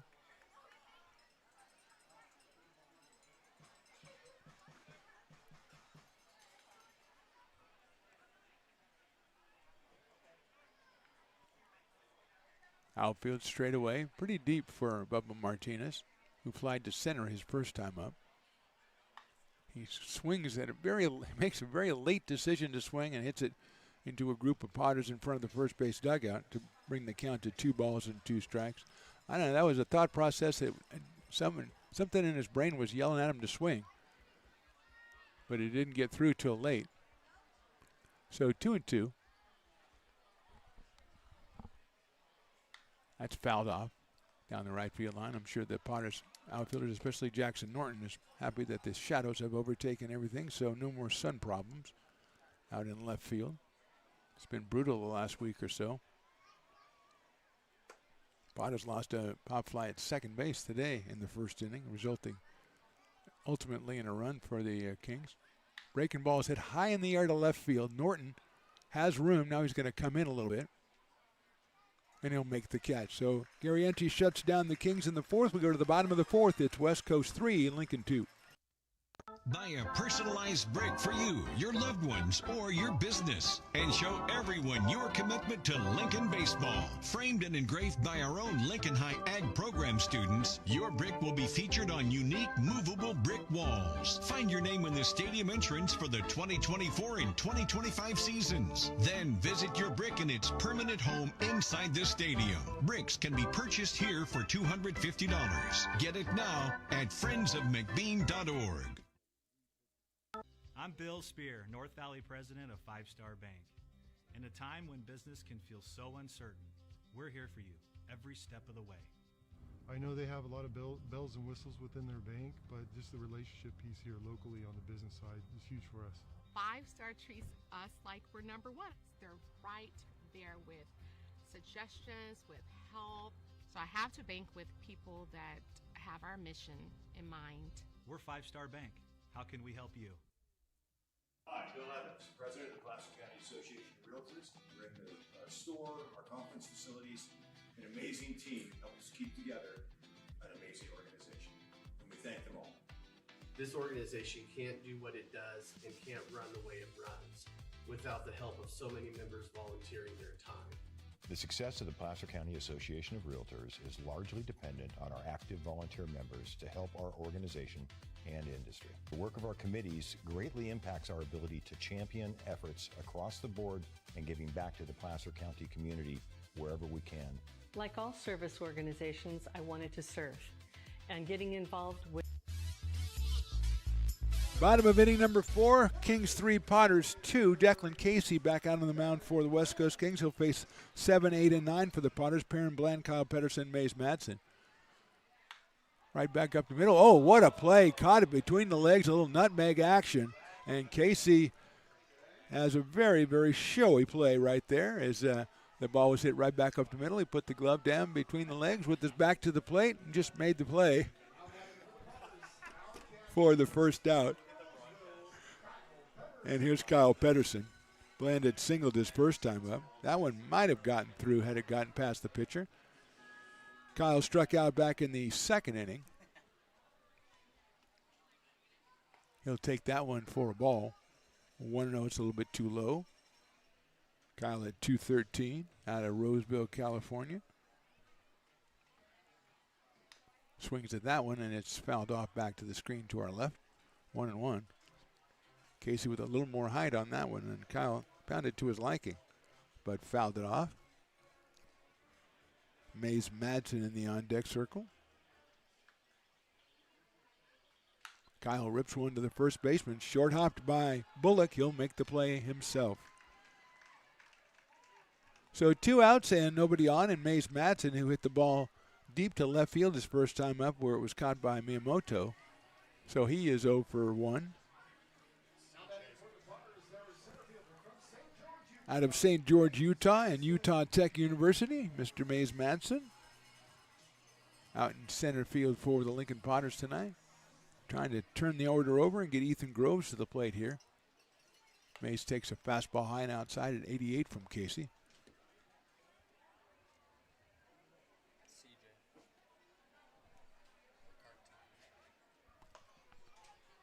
That is ball 2, so C.J. Riccardi loosening up for the Lincoln Potters. We had Dylan Schmidt a little bit earlier as well. 2-0 pitch. That is inside. No, it's called a very late strike, I think. As it didn't have a lot of gumption in that one. Just kind of went, I guess it's a strike. Personally, maybe he just thought it was so obvious that he didn't need to make a big deal about it. Just, obviously, that was a strike. So, yeah, that one was a ball. So 3-1.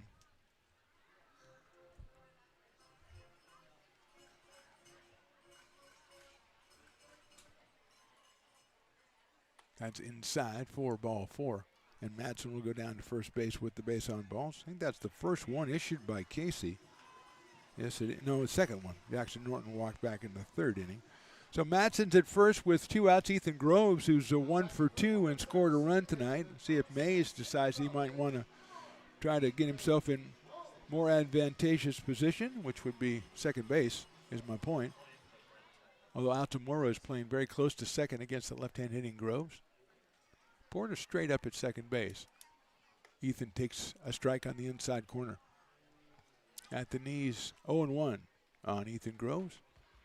Comes in at 349 with 12 runs batted in and 29 runs scored. Make that 30 runs scored now. He takes that high and outside. So as he said to us after the game Tuesday night, he says, I'm just a junior college guy out here with these D1 guys. Well, that's how you're getting better, and I think he's actually doing that before our eyes this summer. 30 runs scored and a 349 average. 1-1, big breaking ball misses outside, so it's 2-1. Ian Guanzon in the on-deck circle for the Potters. He's also 1 for 2 tonight. Madsen, not a big lead over at first base. Actually a short lead at first base. Ethan rips it to right field for a base hit. Madsen round in second. He's going to have to stop there as that ball got to the right fielder quickly to throw a little offline from Martinez, but it didn't matter. It got there so quickly. Nothing really that Mays could do. He is held up at second, and rightfully so. Second hit of the game for Ethan Groves, and it'll bring up Ian Guanzon.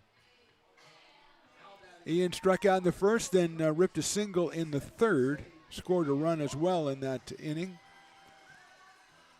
373. And it's his third time seeing Declan Casey. We do have activity in the pen for the West Coast Kings as they're moving from one mound to another. Got a left-hander working out there.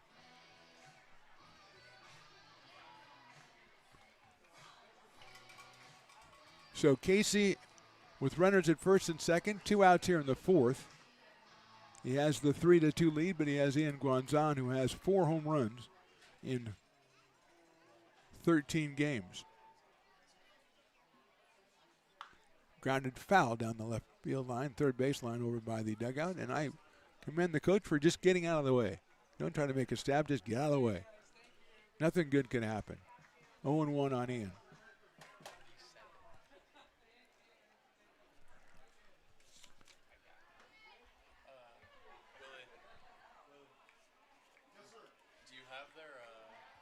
Now we've got a balk. That'll move the runners to second and third.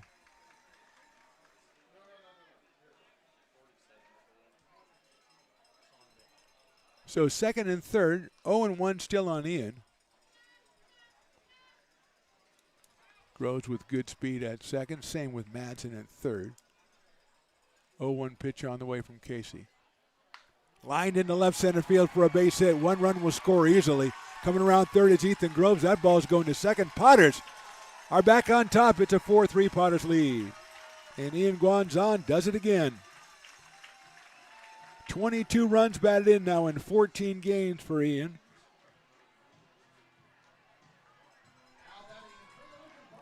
And the Potters lead it 4-3. So here's Ty McGraw. He's got a base hit and a base hit. Guanzon over at first base. Casey to McGraw. Ty hits it to left field, hits it pretty well. Going back is Miyamoto. Right in front of the fence. He'll make the catch for the out on the warning track. But Guanzon comes through once again. We'll go to the fifth. Potters on top, 4-3.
Fans want to keep restoring and renovating historic McBean Stadium? Now you can become a member of Friends of McBean. Annual membership start at $50. Become a member now at friendsofmcbean.org. When it comes to your home's maintenance and repairs, Jeffers Resource Group has you covered.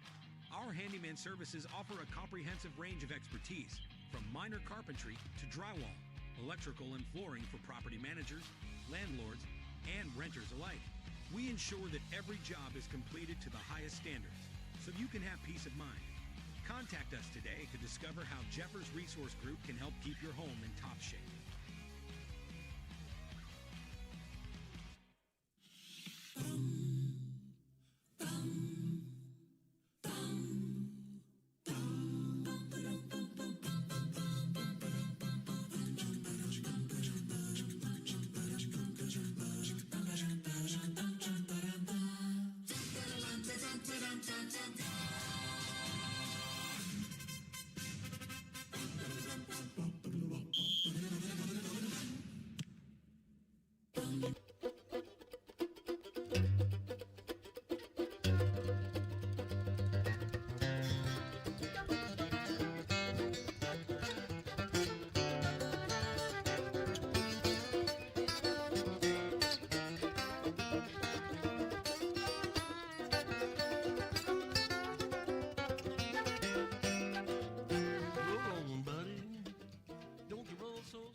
Top of the fifth, Blake Porter is the hitter, the first batter in the Farmers fifth. So if he makes an out, it's half off on Farmers down at the old Brick and Barrel Bar, Backyard Bar and Grill. C.J. Riccardi is our new pitcher. He will come on for Joey Garienti, who went an inning, gave up a hit, but no runs. C.J. making his fourth appearance of the season. And he'll take on the top of the order with Porter, and then Miles Clayton and Tyrus Vogt. Porter doubled. Sun-aided double back in the first innings, later scored and grounded to third in the second, so Blake is 1 for 2 out of USF. Swings and misses at that offering from C.J. Riccardi. C.J. out of Orangevale, California, and Harding University.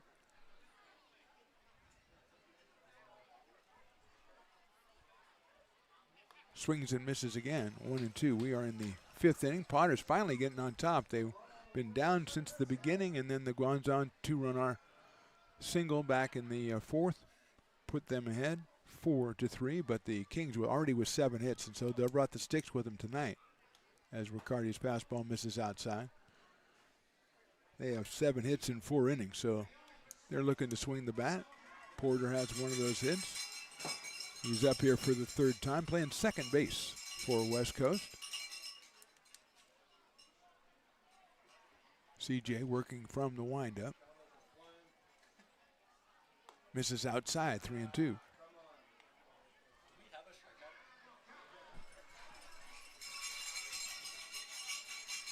A lot of cowbells. Very nice cowbell night, and there's a packed house here on Fan Appreciation Night, which is great. The fans come out so we can appreciate them. If you're not here, you can't get appreciated. Although, if you're watching, we appreciate you. I think you know that. 3-2 pitch. Breaking ball's ripped to left field. Norton's going back, still going back. It's going to be off the fence. Norton gets it in quickly, and the runner falls down at first base. A lot of falling down going on today, but Norton played that perfectly. Jackson gets it back in. Porter gets himself a single. That's 101 miles an hour off the bat. For Porter, he's 2 for 3, and here's Miles Clayton. Now, just because he made it to first doesn't mean he can't be forced out or something, so it still would get half off on Farmers, but Porter delivering a line drive to left field on that one.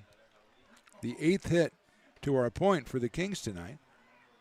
And here's Clayton, who doesn't have one yet. He's grounded to the pitcher and grounded to shortstop.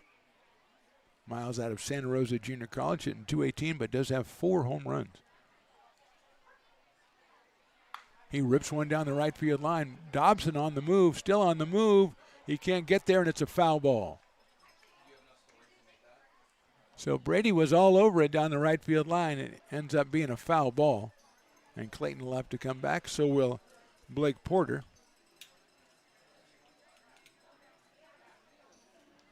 As the Kings just continue swinging the bats. That time, fortunately for the Potters, it was a foul ball, though Dobson was on it pretty well. He might have made a running catch if it was fair. So Clayton 0-1 on Miles, with Tyrus Vogt to follow. Tyrus with a couple of hits already tonight. That one's in the dirt, but Kyle Pedersen up to the task, keeps it from going by. I want to shout out all the vendors that we've got a chance to talk to and interview and interact with. Curtis the Beer Man down there, also Papa's Coffee Company. Obviously Molly out at Fat Cat taking over for Bill. There's a swing and a miss. Becky down at Papa's Coffee Company. Papa Jack himself, of course. Saboris, we just give them a nod. They've just been great to us all season long, especially Willie Preston, I noticed. They really like Willie Preston, and they have been just fantastic. We never talked to the shaved ice people. They just continue just pumping out shaved ice after shaved ice. Clayton takes outside. 2-2 now on Miles Clayton with nobody out here in the fifth. Potters 4 and the Kings 3. Potters with Scott, Yeltsin, Garienti, and now C.J. Riccardi. Porter getting a lead, a pretty good lead off, and then he saw it. He might have got him. Oh, man. He got the ball over there in time, I thought, that time. But Porter got the hand in and is safe. But he was definitely leaning, or thinking of leaning. It's 2-2 now on Clayton. High and inside, 3-2. So thinking a little bit about the base runner, I think, and Riccardi is now 3-2 on Clayton.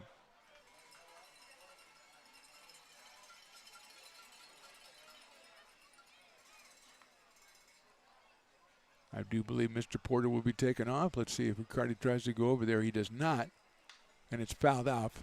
A breaking ball that Clayton spoils out over the grassy knoll on the walkway there, behind the grassy knoll on the way out to the kids' zone, which was hopping tonight. And yes, there is a lot of milling around, which I do like. Shows a very good crowd if we got a lot of people just walking around, mostly going down the first base line to get beer and then going back. We'll do it again, 3-2. Hitting it high in the air to center field. Madsen's coming in, still coming in. He's going to make the catch. He'll gun it back to first base on a hop. Oh, off the glove at first base of Ty McGraw. I think Ty was trying to just do the big stretch thing and just couldn't reach it as Madsen throw just a touch off line. But Clayton is retired on a fly ball to center field. And Porter frantically getting back to first base, and that'll be Tyrus Vogt to the plate. Singled in a run in the first, doubled in the third. So Tyrus a problem today, 2 for 2 out of Sierra College. Comes in at 344 with a home run and now 9 runs batted in. He's got Blake Porter down at first base with 1 out, and Riccardi dealing. The first pitch is popped up right side. It'll get out of play. Breaking ball at 74 from CJ, who comes to us from Orangevale, California. Wearing the orange jerseys. I don't think there's any connection, as there's a left-hander. I think that's Bruno Condit warming up as the throw goes over to first. Number 47, he was up earlier for the West Coast Kings, and he is laboring again down in the bullpen as Casey. They probably got the pitch count up there a little bit for Declan. 0-1 now on Tyrus. Breaking ball, catches the inside corner. 0-2. He does not agree with that assessment. And I've seen a lot of people not agree with the assessments this year, and no one has ever got satisfaction. It's funny how that works. Here's the 0-2 pitch. Lines it to right field. Dobson's going back. He has a beat on it, and he'll make the catch right in front of the fence. So Vogt hit it well, but right at Brady Dobson and right for the second out in the inning, and it'll bring up Jimmy McNiven, who was hit into a double play and been hit by a pitch. Neither one a particularly pleasant experience, I'm sure, for Jimmy, but he is back up here to try it again. Comes in with an even .300 batting average and a pair of home runs. Slightly open stance from the right side. The right-handed hitter against C.J. Riccardi. Porter. There's a foul ball off a breaking pitch. Saw Porter going earlier. I wouldn't be surprised if with 2 outs he tries to get himself in scoring position for McNiven here. As Jimmy fouls that first one off, it's 0-1.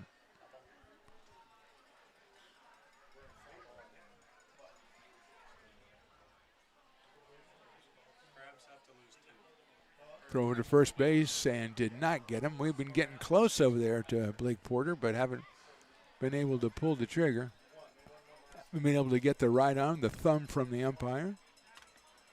So we'll go back to McNiven, 0-1.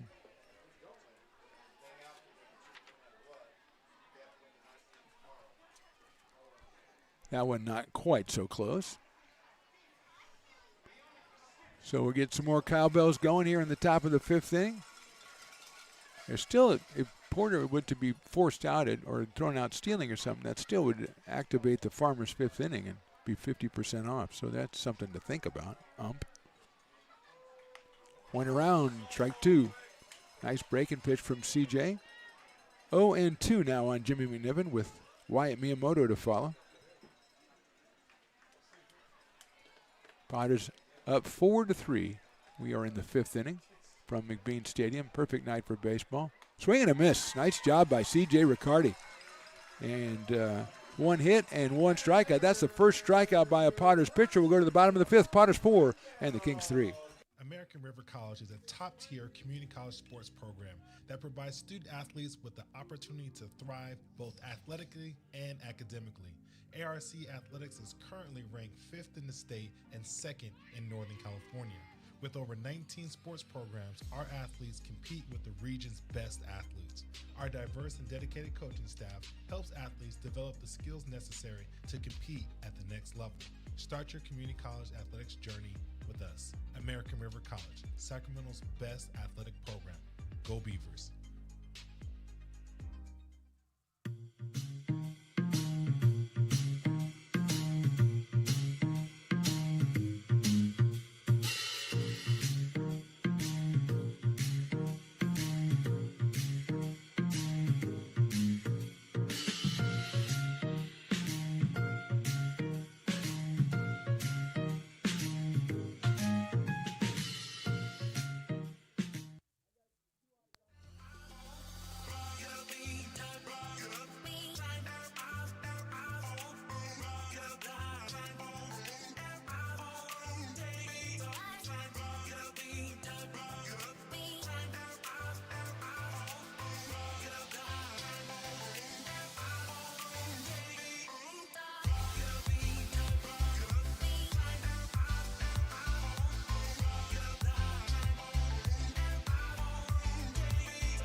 Bottom of the fifth, Declan Casey back out on the mound for the West Coast Kings. He'll face Shane Miller, who will take a ball.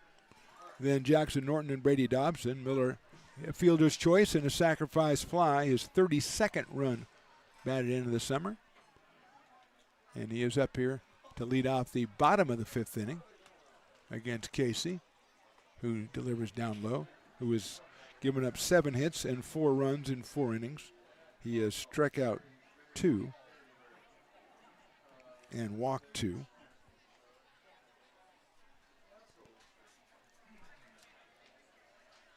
Casey is out of Chabot College, the Gladiators, which excited Luke Statwalker. There's a broken back ground ball up the middle, and that'll get into center field for a base hit. And he's got part of the bat in his hand, part of the bat on the field, and part of the bat went flying over the on-deck circle. So Shane sacrifices some wood, but gets himself a base hit, his first of the night, the Potters' 8th. And here is Jackson Norton, who has flied to center and walked. The hero of 48 hours ago, as he had a 2-run home run to walk off the Solano Mudcats. As the Potters are trying to finish the season strong, they were at 8-8 when they came back from Medford. That was on July the 9th. And since then, they've lost just 1 game and are trying to go to 16-9 with a win tonight. Here's Norton. Jackson takes a fastball and is called a strike. Probably because it was in the strike zone. 0-1. 85 from Casey. We had Bruno Condit up a couple of times. Nobody warming up now for the Kings. Jackson fouls that one down the right field line. Another fastball from Casey. And it's quickly 0-2 on Jackson Norton out of Sacramento. 276 on the year, 20 runs batted in, and 3 home runs, with the third one being extra special.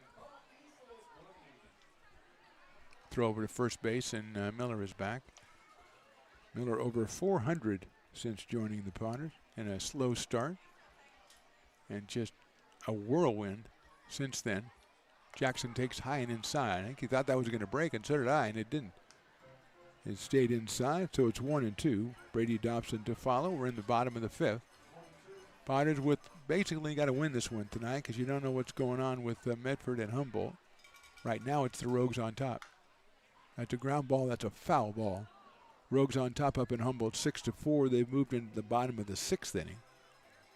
Now if the Rogues win both games, well, then they're gonna go to the playoffs. But if they lose one of the next 2, and the Potters win tonight, the Potters will be hosting Game 1 on Wednesday at 6:35.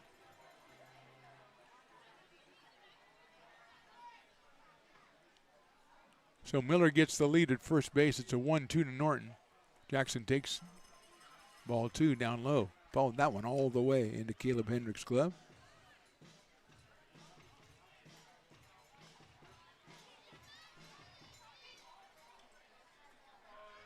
So it's 2-2. Norton takes outside, 3-2. So he was down 0-2. Now it's 3-2. I'm interested to see if Miller takes off. Shane, not really a stolen base guy this summer. Nobody out here in the 5th. Potters with the 1-run lead. Miller does seem to be inching off just a touch over there. He does not go, and Norton swings and misses at a pitch inside corner. Just swung a little bit too late on that one, and it's a strikeout for Casey. Make that his 4th strikeout, and it'll bring up Brady Dobson. And here comes the manager, and he's going to take the ball from Declan Casey, who did a yeoman's job out there today, giving up 8 hits and 4 runs in 4 1/3 innings.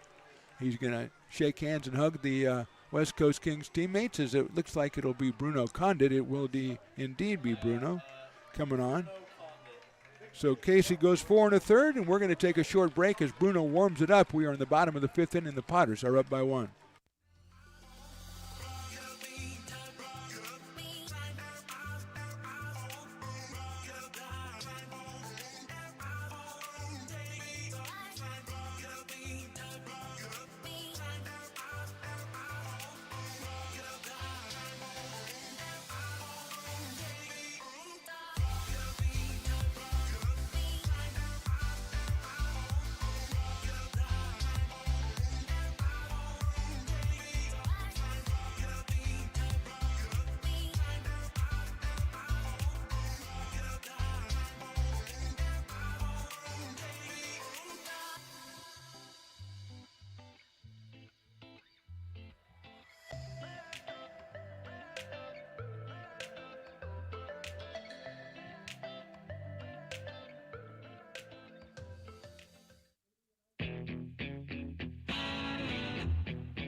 Hey, baseball fans, you may have noticed our scoreboard goes out from time to time. You can help us get a new one. Give $20 and get a chance at winning 2 tickets to some of the region's biggest events, like the Outlaw Festival with Willie Nelson, Bob Dylan, and John Mellencamp, a Sacramento Kings game, or Ringling Brothers Circus. All proceeds benefit the Big Swing Capital Campaign. You can buy now at friendsofmcbean.org. Hey everyone, this is Alex with the Downtown Lincoln Association. We're super excited to kick off Lincoln Loves Local, a new campaign designed to spotlight amazing businesses that make Lincoln so unique. We partnered with Dalila from UN Social Agency to create short, high-quality videos that help boost your visibility and reach right here in the Lincoln community. Each video. So Bruno Condit is the new pitcher for the West Coast Kings. He is out of Chico State. And he will be facing Brady Dobson with Shane Miller down at first base and 1 out here in the 5th. Brady shows bunt, pulls it back, and it's in there for a strike. He had Jimmy McNiven playing pretty far back over at third base, but he pulled it back and took strike number 1. So it's 0-1 on Brady, 255. On the year with a home run. So Casey, 4 1/3 innings, 8 hits. He has given up 4 runs. He is responsible for Shane Miller at first. Walked 2 and struck out 4. So Dobson here now 0-1 on Brady. He's followed by Perrin Bland.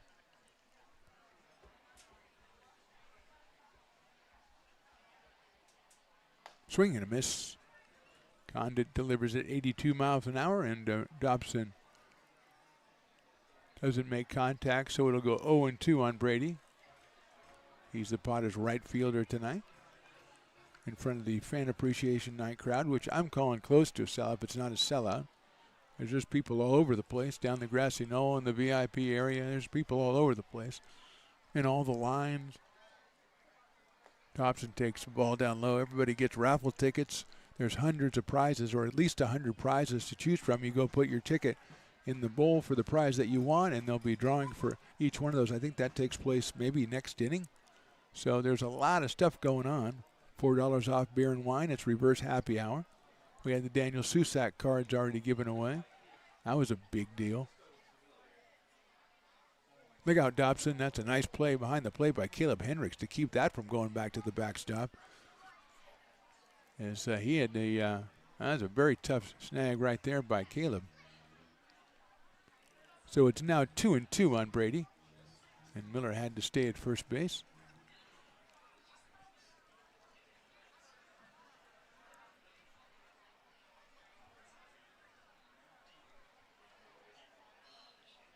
Two-two pitch.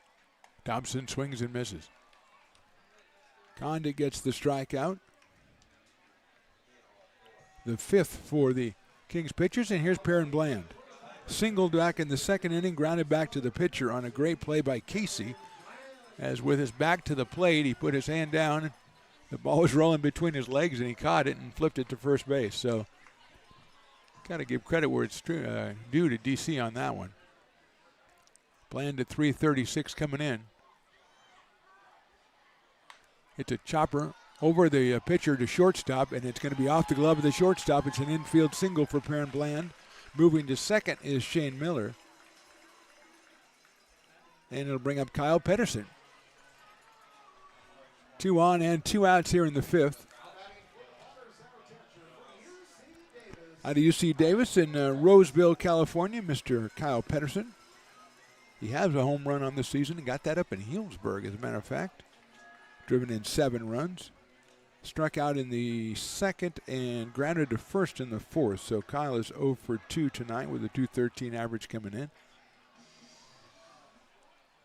That one just, Alhambra at shortstop was going to have to make a tremendous play even if he was able to catch it, and it was off his glove.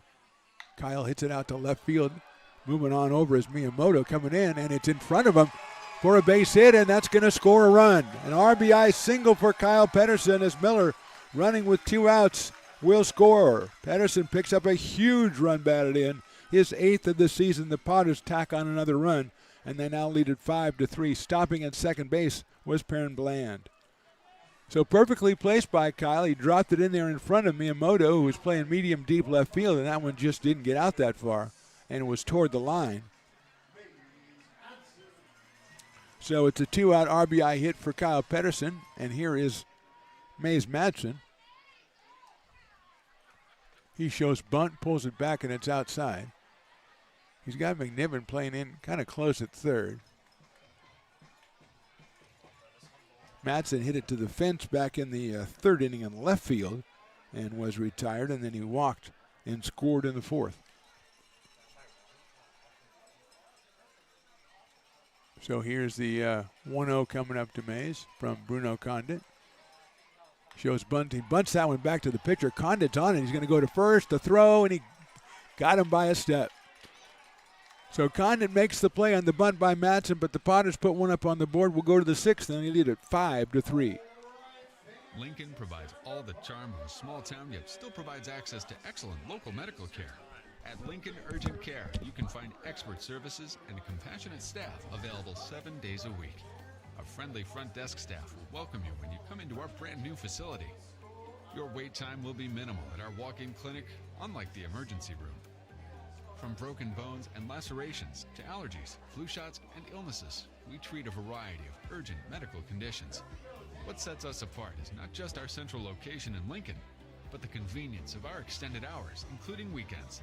We've become Lincoln's first choice for urgent care because we treat patients of all ages for a variety of conditions and take most insurances. We're proud to be an approved provider for veterans and welcome in our military patients. From our family to yours, we're here when you need us.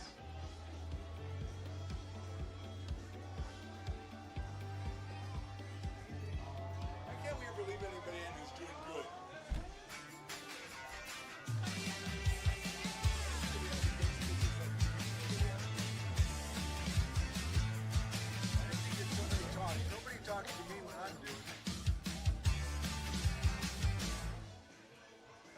Go Crabbies. Hey, Potters fans, want to keep restoring and renovating historic McBean Stadium? Now you can become a member of Friends of McBean. Annual membership start at $50. Become a member now at friendsofmcbean.org. Get down. This job is the Esplanade Turkey Creek phases. Dude, you're so slow. God, he's slow. Our scope work for this project is That guy was so slow. trench and all the top side included with it. We're putting in sewer pipe panels. We're not doing services yet. We go through and do all the main line, and then we come back and do all the services. I would say this project right here, the one we're working on, is probably about a 2-month project. It's very costly to the developer, so meeting the schedule is very important. More important than most projects. It's got a lot of groundwater, so we've got an extensive groundwater pump system in place.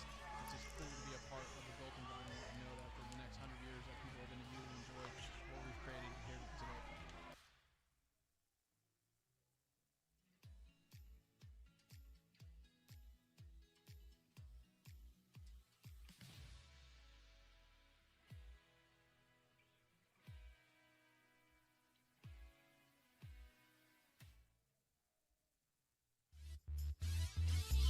Moving along to the top of inning number 6 at McBean Stadium in lovely Lincoln, California. Mark the Phantom Low along with Evan the Engineer. It's Wyatt Miyamoto and then Caleb Hendricks and Zach Altamora against the new pitcher, the right-hander Jacob Gergen out of University of New Mexico, making his 14th appearance of the season. And his fastball is in there for a strike. No wins, no losses, 16 2/3 innings. He's struck out 19. He's given up 19 hits and 5 earned runs with 7 walks for an ERA of 2.7. That one's lined into left field for a base hit. So Miyamoto, who doubled and flied to center, has himself a single. And again, the Kings, with now 9 hits on the game, have a runner at first with nobody out, and Caleb Hendricks, who is singled and grounded to third, coming to the plate.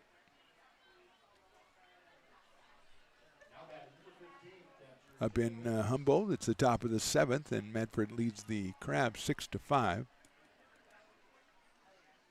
Potters need Rogues losses, as they had last night. Gergen pitches, and did he go? I think he went up. What do you got? I think we'll go with it. 0-1.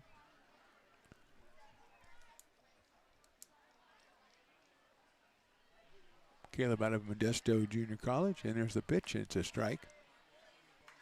0-2.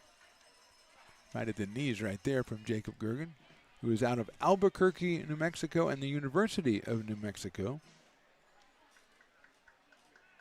He's pitching to Caleb Hendricks with an 0-2 count here. Fastball is in there, call strike 3. Gergen gets the Potters' second strikeout of the day, or the evening, and I'll bring up Zach Altamora, who's got a couple of hits himself. He's doubled and a run back in the second, singled in the 4th. So Zach is 2 for 2, came in at 196 and has not been swinging the bat like he came in at 196. He is up here. Potters on top 5-3, and Gergen's first pitch is low and outside. Altamora followed by John Bullock, who is the first baseman. Zach is playing shortstop. He's also played first base and I think some outfield in the games. We played the West Coast Kings. This is the 5th time this month, so we got a little familiar with him. That one's in the dirt, blocked by Pedersen.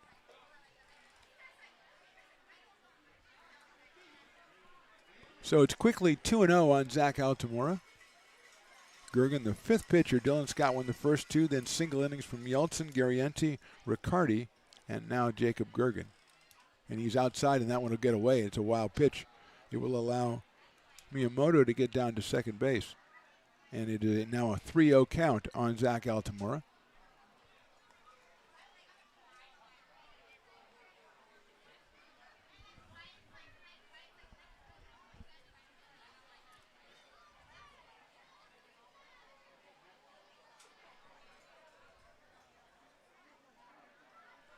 So 3-0 coming up as Gergen will step off.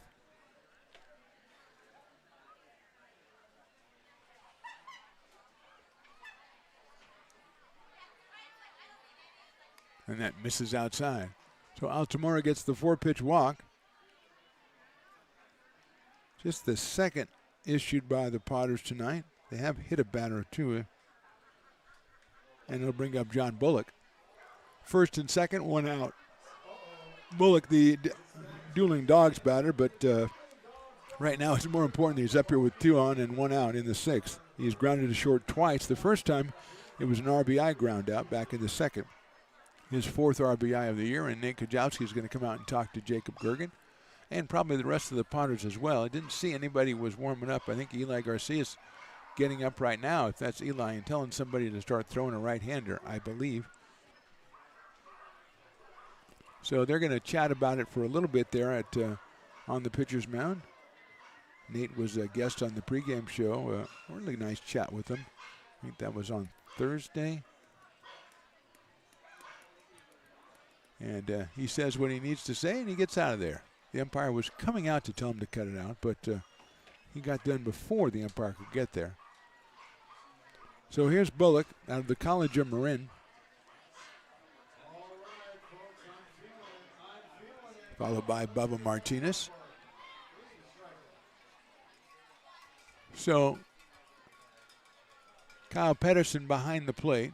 Gergen on the mound for the Potters. Jacob's first pitch is grounded out to second base. Not hit very hard. Go to second for 1. Try first and didn't get him, and the throw gets away. No, it's knocked down by Ty McGraw. Thought it got by him, but McGraw made the catch. So it's a fielder's choice. It will move Miyamoto to third. Bullock now at first. Just not hit hard enough to turn 2. And with 2 on and 2 out, Bubba Martinez will be our hitter. Now we've got a pinch hitter. It's E.J. Cord. I believe he is out of Sierra College. So Cord is batting for Martinez here in the 6th. And he'll take a strike.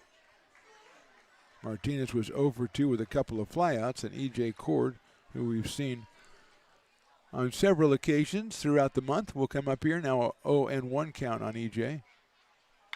Lines it into left field. That'll be a base hit and score a run and go all the way to the fence.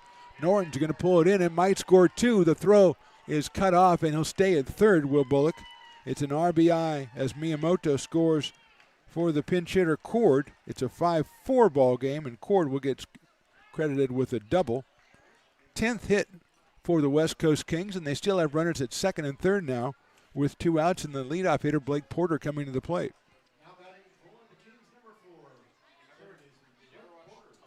So Bullock at third. Miyamoto scores. And now Porter, who is doubled, grounded to third and singled. The double was a pop fly in the sun back in the first inning. The single a solid shot. So Blake with 5 home runs and 13 runs batted in. Takes the ball on the inside corner for a strike on 1. Porter from USF, 277 on the season. He is playing second base tonight for West Coast, as the Pesky Kings are back within 1, and they're threatening to put more up on the board here in the 6th. That one misses the inside corner. Same style of pitch, but not the same location, and Porter got out of the way. Miles Clayton on the on-deck circle. Potter's focused now on Blake Porter here.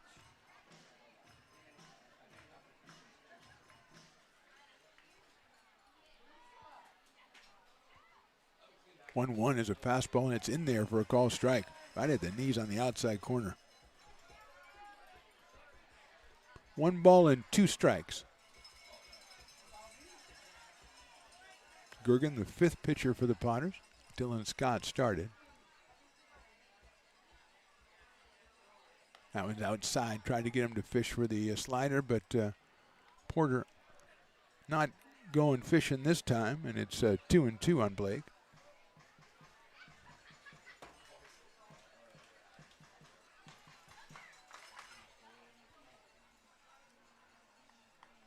Coming at him 2-2. Little chopper, and the pitcher, Gergen, has it, underhands it to first for the out. So the Potters give up 1 in the 6th. We go to the bottom of the 6th. Potters 5, Kings 4.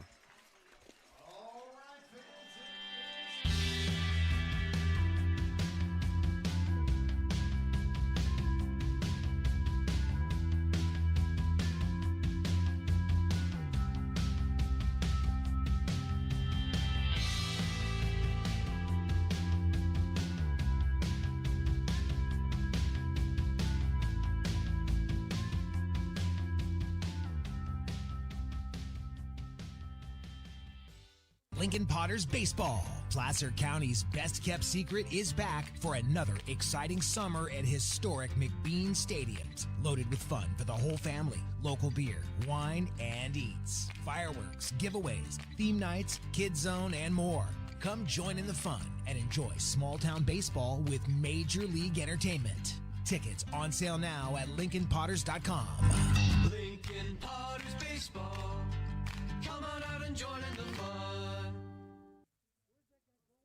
Buy a personalized brick for you, your loved ones, or your business, and show everyone your commitment to Lincoln baseball. Framed and engraved by our own Lincoln High Ag program students, your brick will be featured on unique movable brick walls. Find your name in the stadium entrance for the 2024 and 2025 seasons. Then visit your brick in its permanent home inside the stadium. Bricks can be purchased here for $250. Get it now at friendsofmcbean.org.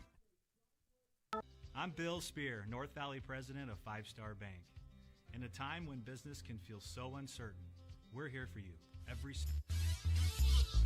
Bottom of the sixth inning, Potters lead at 5-4. Great spinning bat race again, the Dueling Dog spinning bat race. A couple of more guys taking the plunge. I got to give it up for Paige this year. She might have to finish on top of the intern rankings. She has done a fantastic job on the field and has picked out the best players for the spinning bat race all year long. There have been a lot of collisions, smashing into fences. We had the guy today, and after he was done, he fell down twice and then ran out on the field. So crazy stuff going on.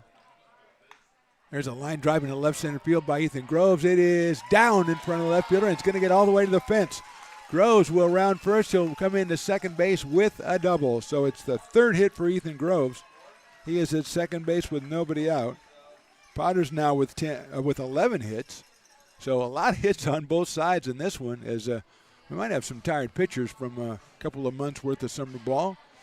And here is Ian Guanzon, who struck out in the first, then singled in the third, and a two-run single to put the Potters on top in the fourth. He is 2 for 3, now with 22 RBIs in his 14th game as a Potter. The right-handed third baseman will come in as Groves just continues to hit the ball. Ethan started off at 349, and he is 3 for 4 tonight. He scored twice. So here's Ian with Ty McGraw on deck.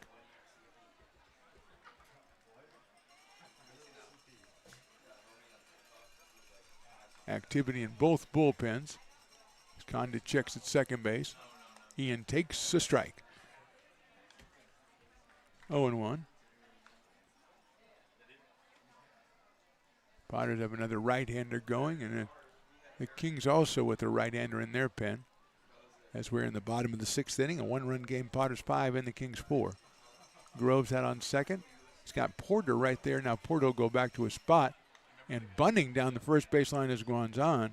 And good idea, bad execution, unfortunately, for Ian. And he is 0-2 on the Potters' third baseman, who received a lot of praise from Eli Garcia in the pregame today, not only for his hitting, but for his fielding.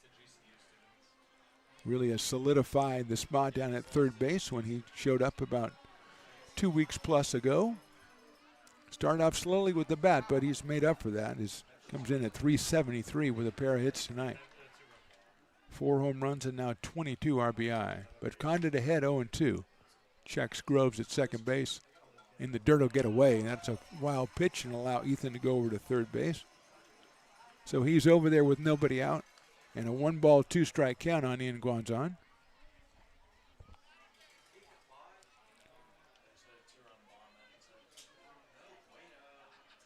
Medford now up on Humboldt, 8-5 in the top of the seventh up in Humboldt. The Rogues win today and tomorrow. That would shut the Potters out. They would end up in a tie. And the Medford Rogues have the tiebreaker. Infield is in. Ian hits it high to left field and hits it well. Miyamoto goes back. He's going to have room, make the catch, but that'll be a sacrifice fly. Here comes Ethan Groves standing up, and the Potters lead at 6-4. Didn't quite get all of it, but enough to get his third run batted into the game and put the Potters on top 6-4 with now 1 out here in the sixth inning, and Ty McGraw coming to the plate. He is singled and fly deep to left. That ended the fourth inning, the fly ball to the fence and left. Followed up Guanzon's 2-run single.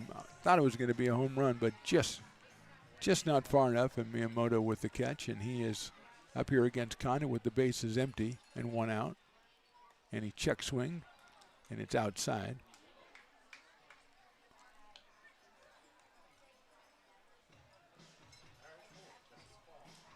One ball and no strikes, I believe. Yeah, I didn't see him make the strike call, so going to assume it was a ball. And that is, of course, very dangerous. 1-0 coming up. Ty takes that one on the inside corner for a strike. Big slow curveball from Condit. I see Ty trying to sizen it up on the way in. He decides to let it go, and it evens the count up at 1-1. Shane Miller in the on-deck circle for Lincoln.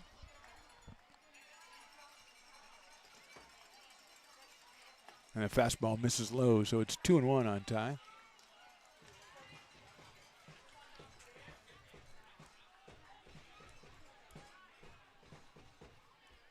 Gardendale, Alabama, and Troy University for Mr. McGraw. Another fantastic season as a Potter. Fouls that one off. That's that big breaking ball again.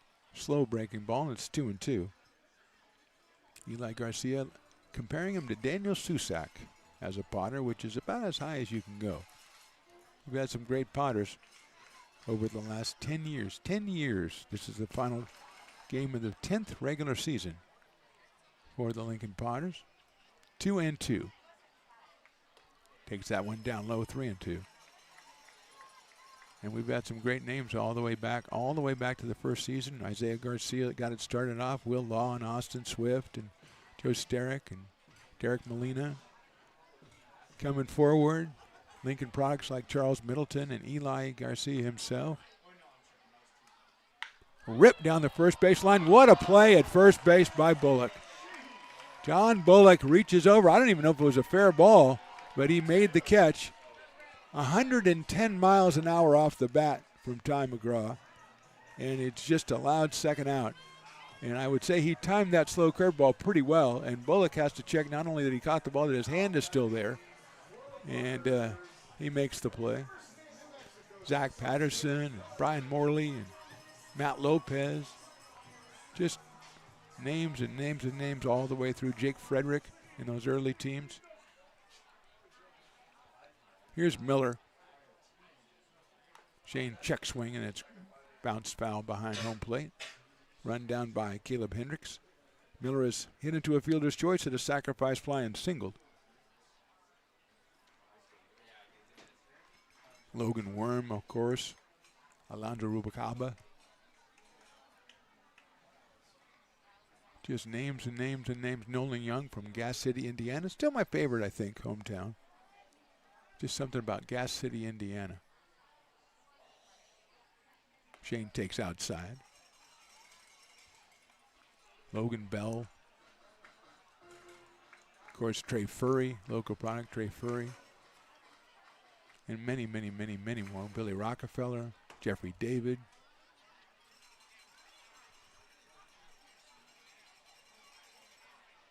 Miller takes, and that's in there for a strike. Of course, Larry Fonseca, going back to this first year we did him. Larry Potter, we called him. Out of Sierra College. Originally coming out of San Francisco. 1-2 to Shane.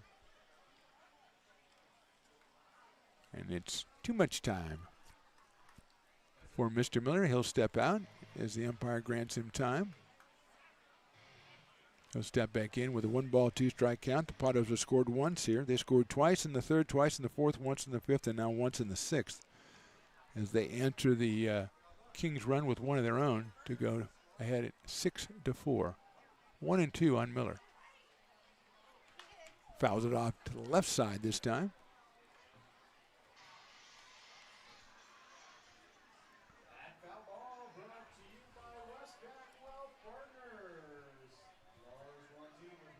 Jackson Norton waiting in case he gets a chance this inning, as Miller with the 1-ball, 2-strike count waits Condit's next offering. Swings and misses. Pops out of the glove. It's a foul ball. So Miller escaping by the skin of his teeth on that one. As Hendricks couldn't corral it, and Shane will get another chance. And if you want to show him, teach him a lesson, Shane, just hit it over the fence. Just a thought.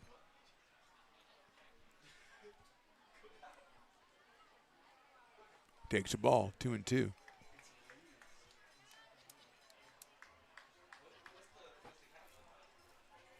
Bruno Condit out of Chico State University. The second pitcher, Declan Casey, went the first 4 and a third.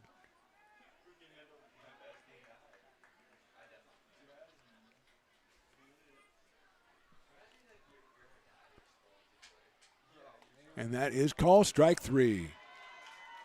So Condit gets the call against Shane Miller. That's the end of the inning. Potters score once. We go to the 7th. Potters 6, Kings 4. Hi, Bill Evans, President of the Placer County Association of Realtors. We're in the store, our conference facilities, an amazing team help us keep together an amazing organization. And we thank them all. This organization can't do what it does and can't run the way it runs without the help of so many members volunteering their time. The success of the Placer County Association of Realtors is largely dependent on our active volunteer members to help our organization and industry. The work of our committees greatly impacts our ability to champion efforts across the board and giving back to the Placer County community wherever we can. Like all service organizations, I wanted to serve. And getting involved with the affiliate committee was the perfect way to do that. I love being able to serve my community with my business friends and other leaders and give back to those who are in need. The thing I love about the PCAR committees is they all work toward the same goal of bringing the community together to support those in need in our surrounding area. I instantly came to the meeting and had a wonderful time, felt like I was a part of something bigger, and it was just the start of my leadership journey.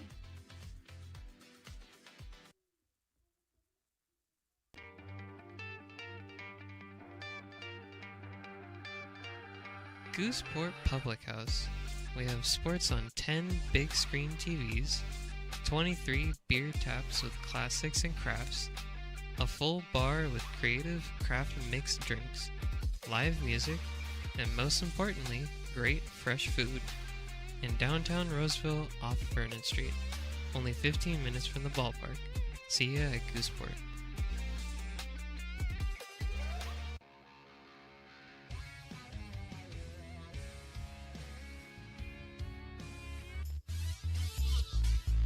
Top of inning number 7. It'll be Miles Clayton leading it off for the Kings. He'll go up against the right-hander Alex Krasno, making his 11th appearance out of UC Davis. He has thrown for 12 innings, struck out 15, and given up 1 earned run.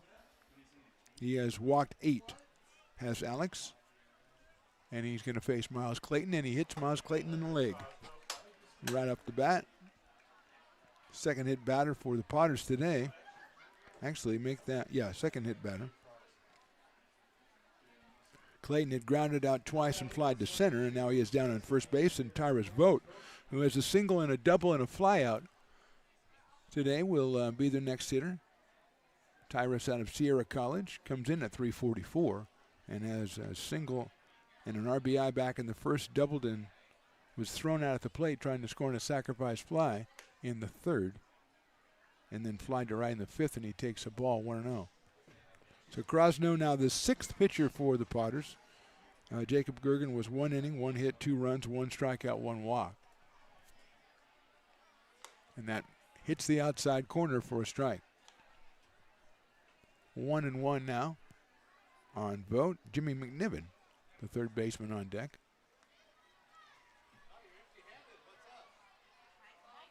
Fastball gets away a little bit, but picked up by Pedersen, and it's called ball 2, as it is too low. Krasno right around 92 miles an hour, which is about where he's been living all summer long.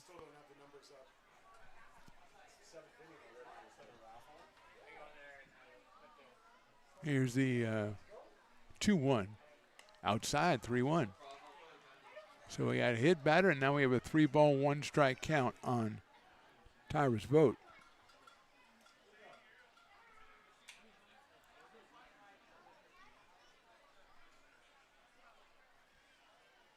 And that's ball 4.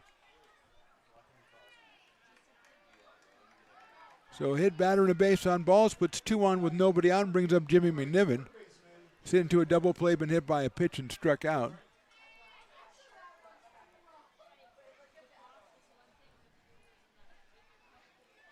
McNiven hitting .300 coming in. Has 22 runs batted in, has 2 home runs. Third baseman steps in against Alex Krasno.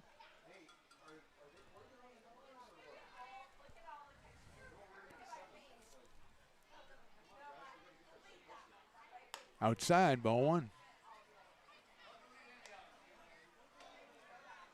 Potter's starting to get somebody limbered up as Kyle Pedersen's going to go on to talk to Alex Krasno. A run in the first, 2 in the second, then 1 in the 6th for the West Coast Kings. They have 10 hits on the day and have the beneficiary of a hit batter and a walk here in the 7th inning to put 2 on. McNiven is followed by Miyamoto, who's got a couple of base hits, and then Hendricks. So Pedersen has said his piece. He'll be back behind the dish.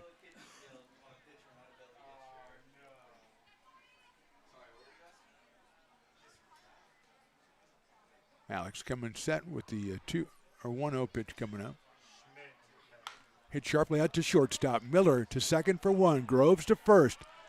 They got the double play.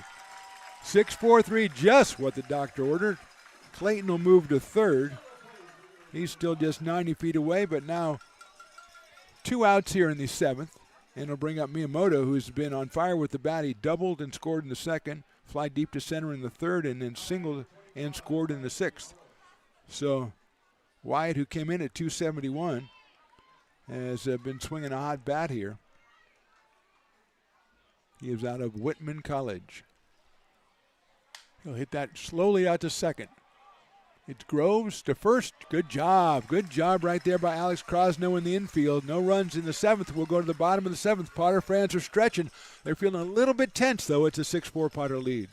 Hey, baseball fans, you may have noticed our scoreboard goes out from time to time. You can help us get a new one. Give $20 and get a chance at winning 2 tickets to some of the region's biggest events, like the Outlaw Festival with Willie Nelson, Bob Dylan, and John Mellencamp, a Sacramento Kings game, or Ringling Brothers Circus. All proceeds benefit the Big Swing Capital Campaign. You can buy now at friendsofmcbean.org.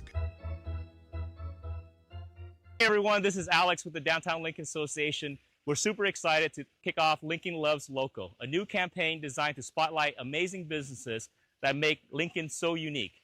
We partnered with Dalila from UN Social Agency to create short, high-quality videos that help boost your visibility and reach right here in the Lincoln community. Each video will be shared on DLA's social media and newsletter, making it easy for locals to discover and support your business. So let's celebrate what makes Lincoln special together. Hey, Potters fans, want to keep restoring and renovating historic McBean Stadium? Now you can become a member of Friends of McBean. Annual membership start at $50. Become a member now at friendsofmcbean.org. This job is the Esplanade at Turkey Creek phases 4 and 5. Our scope of work for this project is full scope, so we've got all the underground, all the joint trench, and all the top side included with it. We're putting in sewer pipe, manholes. We're not doing services yet. We go through and do all the main line, and then we come back and do all the services after that. I would say this project right here, the one we're working on, is probably about a 2-month project. It's very costly to the developer, so beating the schedule is very important, more important than most projects. It's got a lot of groundwater, so we've got an extensive groundwater pump system in place. It's just cool to be a part of the built environment and know that for the next 100 years that people are going to use and enjoy what we've created here today.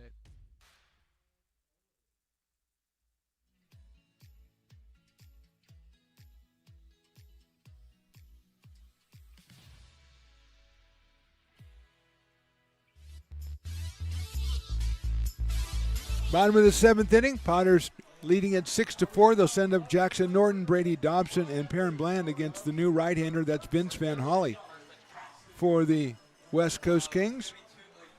And he'll be the 3rd pitcher. And Bland takes a ball. Casey and then Condit. Condit 1 inning and 2/3, gave up 3 hits and a run. He struck out 3.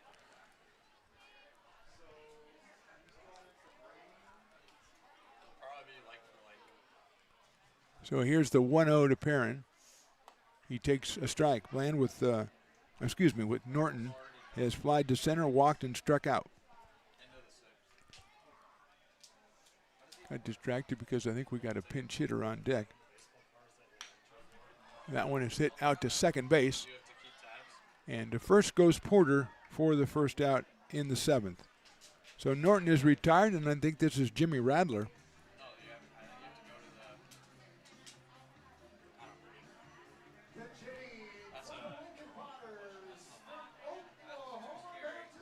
So Jimmy Radler, coming out of Oklahoma Baptist in Granite Bay, California, will be the hitter.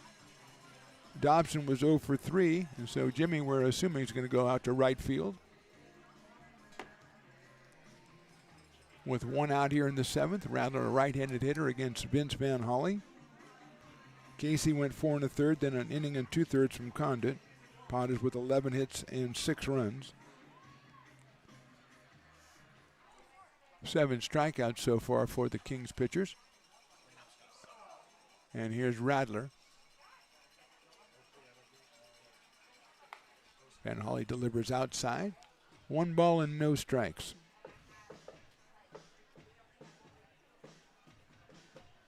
Potters with 2 in the 3rd, 2 in the 4th, and single runs in the 5th and the 6th. As they try to stay ahead of the West Coast Kings here in this one. Line drive up the middle, center field, base hit. So Radler delivers the single. 12th hit for the Potters. And with 1 out and 1 on, Perrin Bland will come to the plate. Perrin with a single, a ground out, and another single. So he is 2 for 3 in this one. Coming in at 336 out of Meridian, Mississippi. And what a pleasure to meet his family as they came out earlier in the season. Mayor of Meridian, Mississippi, P. Bland, Percy Bland III. Watch out, that's high and that's inside, but you can only call it a ball once, so it's 1-0. Medford now up on Humboldt 9-5. They have moved that to the 8th inning.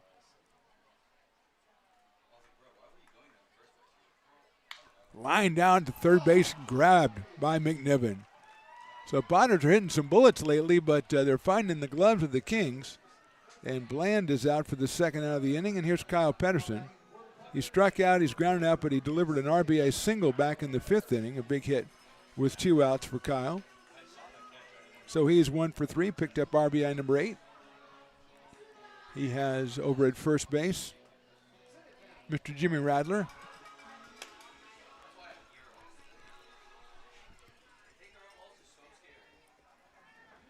Mays Madsen on deck. Radler a threat to go. He does not go, and the pitch is in there for a strike. 0-1. Kyle out of Roseville, California, and UC Davis. Dropped a base hit down the left field line his last time up.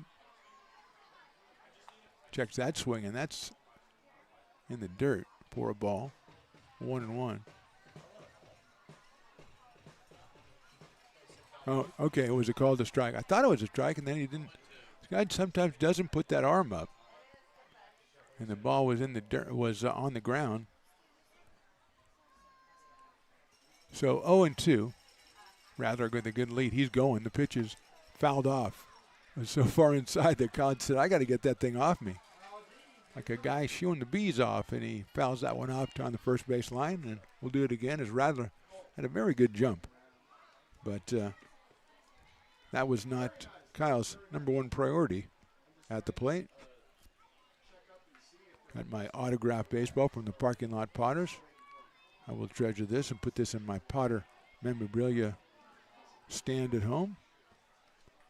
I don't know where they got that baseball, though. I'm a little bit suspicious of that. Hit out to short right field. Coming on is Martinez, and it will not be caught. That's a base hit for Pedersen, and moving to third is Jimmy Radler. I think that's probably McCord out in right field, who came on to hit for Martinez. And until I'm told differently, that's where I'm going to go. And here is Mays Madsen.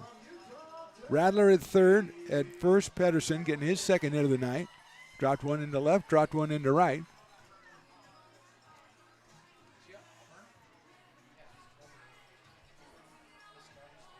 So here's Madsen, who's fly deep to left, walked and been thrown out trying to bunt. And he'll take an outside pitch. That's a strike on the corner.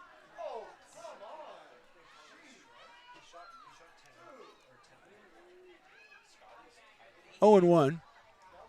McNiven even with the bag at third, even with 2 outs.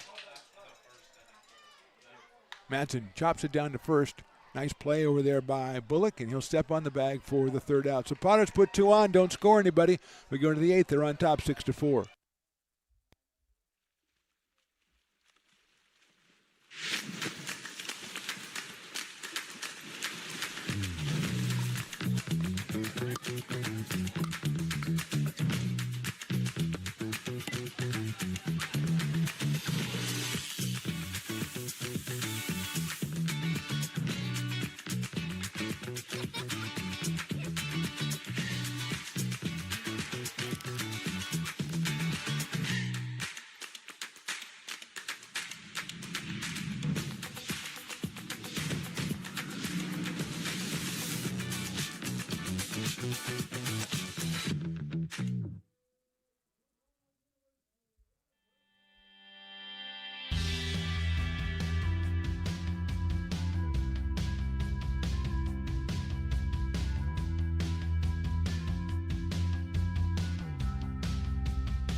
Lincoln Potters Baseball. Placer County's best-kept secret is back for another exciting summer at historic McBean Stadiums. Loaded with fun for the whole family, local beer, wine, and eats. Fireworks, giveaways, theme nights, kids zone, and more.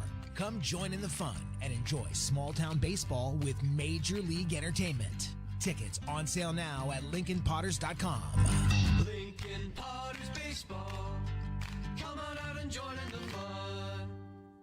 Buy a personalized brick for you, your loved ones, or your business, and show everyone your commitment to Lincoln baseball. Framed and engraved by our own Lincoln High Ag program students, your brick will be featured on unique movable brick walls. Find your name in the stadium entrance for the 2024 and 2025 seasons. Then visit your brick in its permanent home inside the stadium. Bricks can be purchased here. Top of the 8th inning, Dawson Raddick on for the Potters to throw this 8th inning. He will face Caleb Hendricks leading it off. Dawson out of Gretna, Nebraska, and Hendricks will chop it slowly, and the first baseman's going to have to come up, flip it to Raddick, and Dawson beats him to first. So Hendricks is retired, 3-1 for the first out. This is Dawson's 19th appearance, 19 2/3 innings, 14 strikeouts, and 8 walks, and a 2.75 ERA. And that'll bring up Zach Altamora, who's got a double and a single and a walk. So he has been a thorn in the side of the Potters tonight. Doubled in a run back in the second, singled in the fourth. Lifts that one down the right field line out of play. Dawson, of course, the submariner from Gretna, Nebraska, and I believe Reinhardt University, which I looked up once, it was the Eagles. The Reinhardt University Eagles. Yes, that's what an Eagle does, Luke. Thank you. Okay. It's getting late. It's getting late in the season. It's getting late in the evening. 0-1. Skied out to short right center field. Groves goes out. Here comes the right fielder, Rattler. Groves makes the catch as it knocks him down to his knees, and Ethan sticks with it for the second out. So 2 outs here in the 8th inning, and that'll bring up John Bullock. The first baseman is grounded out to short twice and into a fielder's choice. He has an RBI on the day. Back in the second inning, his 4th of the summer.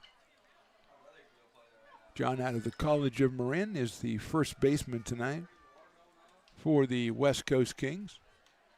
And Raddick against the left-hand hitting Bullock. And that slice foul down by the grassy knoll. Heads up, grassy knoll. Oh, I think we might have had a catch down. Oh, that ball got through and it rolls all the way down to the walkway, the newly installed walkway. 0-1. E.J. Cord is the on-deck hitter. He batted for Martinez last time, and I'm assuming went out to right field. 1-1 now on Mr. Bullock.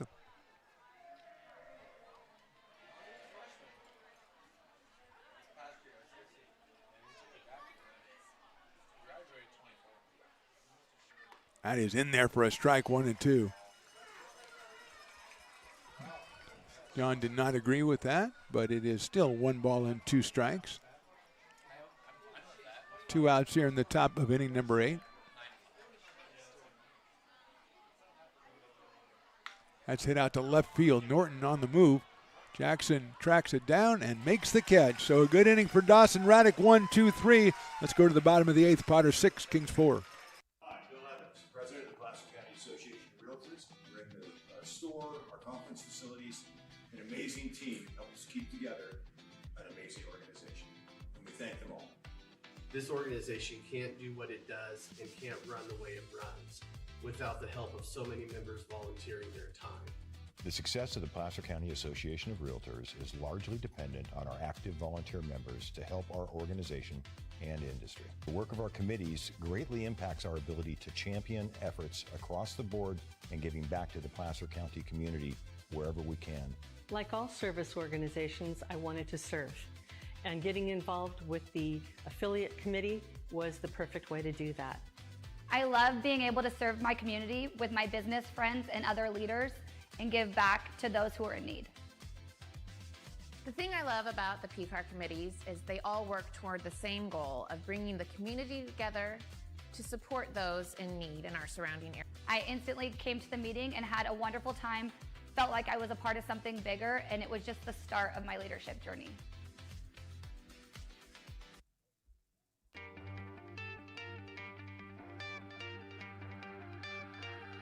Gooseport Public House. We have sports on 10 big screen TVs, 23 beer taps with classics and crafts, a full bar with creative craft mixed drinks, live music, and most importantly, great fresh food. In downtown Roseville off Vernon Street, only 15 minutes from the ballpark. See ya at Gooseport.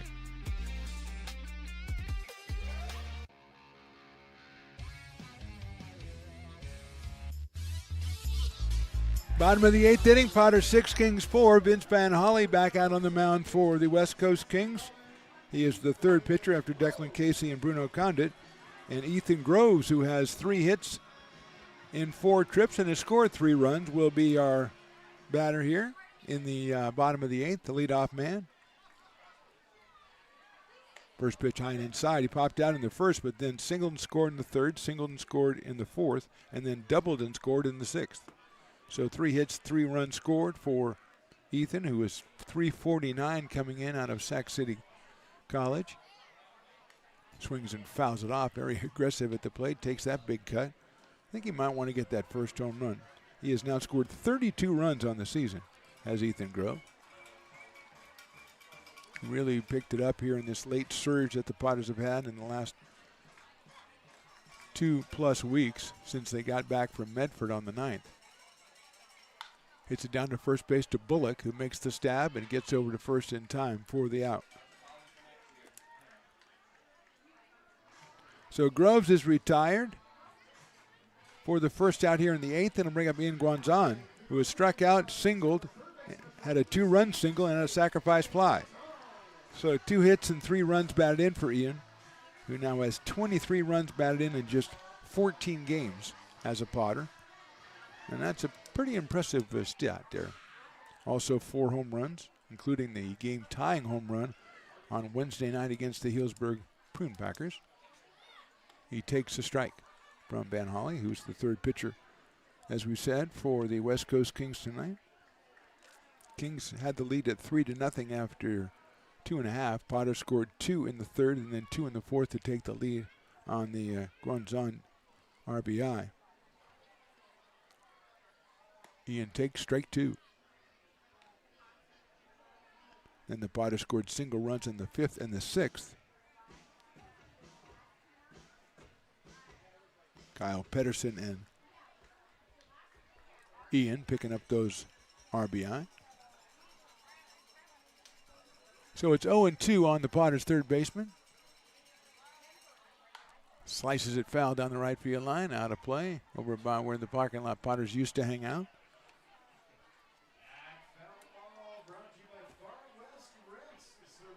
Parking lot Potters dropped off a baseball sign for Stones and for myself. And we thank them for that. I think the quality of the one they gave him is better than mine. Maybe I'm just imagining things. 0-2 coming up. And that's a little bit too high. And it's 1 ball and 2 strikes on Ian from Chico, California, East Tennessee State University. Matthias Michel is loosening it up down there in the Potters bullpen.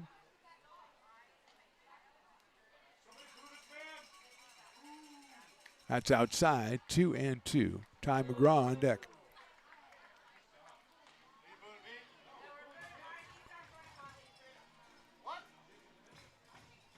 So Michel is loosening up. There is no activity in the Kings bullpen. 2-2 pitches, a little too close to Ian. So it is 3-2 as he has come all the way from 0-2 to 3-2.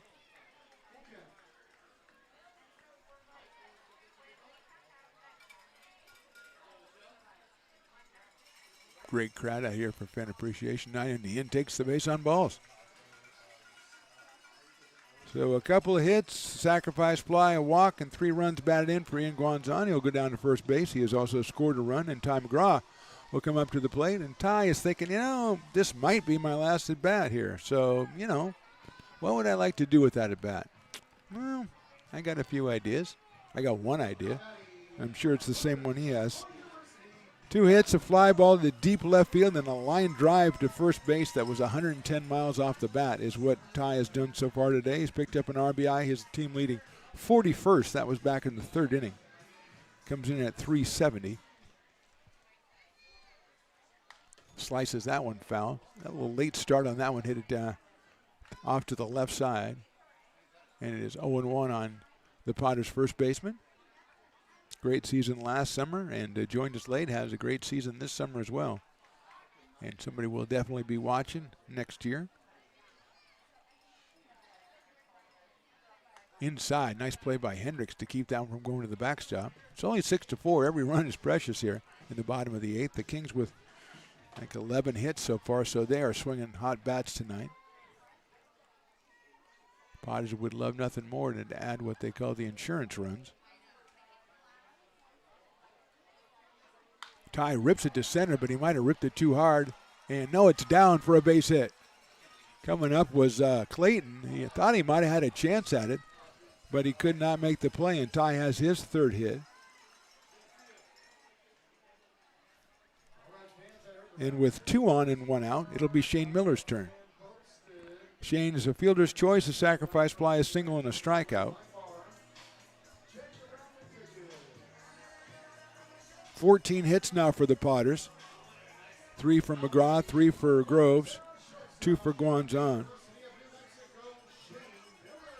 2 for Perrin Bland. And here's Shane. 4:05 coming in. He's 1 for 3 tonight with an RBI and a run scored. Lines it right at the shortstop. Backhand catch, throw to second base. The double play is complete. So the Potters just don't get any breaks with line drives in the latter innings of this game. But we'll go to the top of the 9th. Matthias Michel going to come in to try to close it down. Potters 6, Kings 4.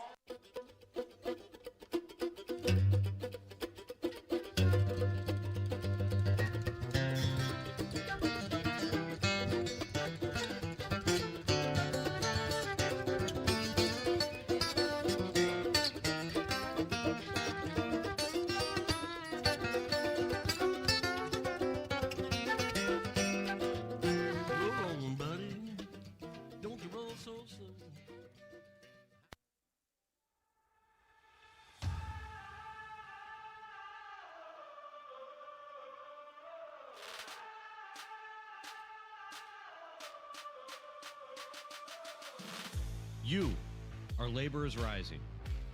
And now you understand where we came from, what solidarity means, and what we have ahead of us.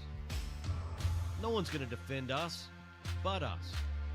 No one's going to help construction workers except us. And I can't wait to see you out there.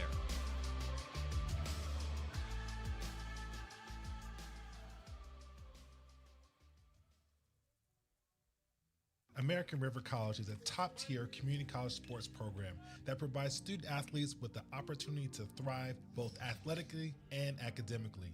ARC Athletics is currently ranked 5th in the state and 2nd in Northern California.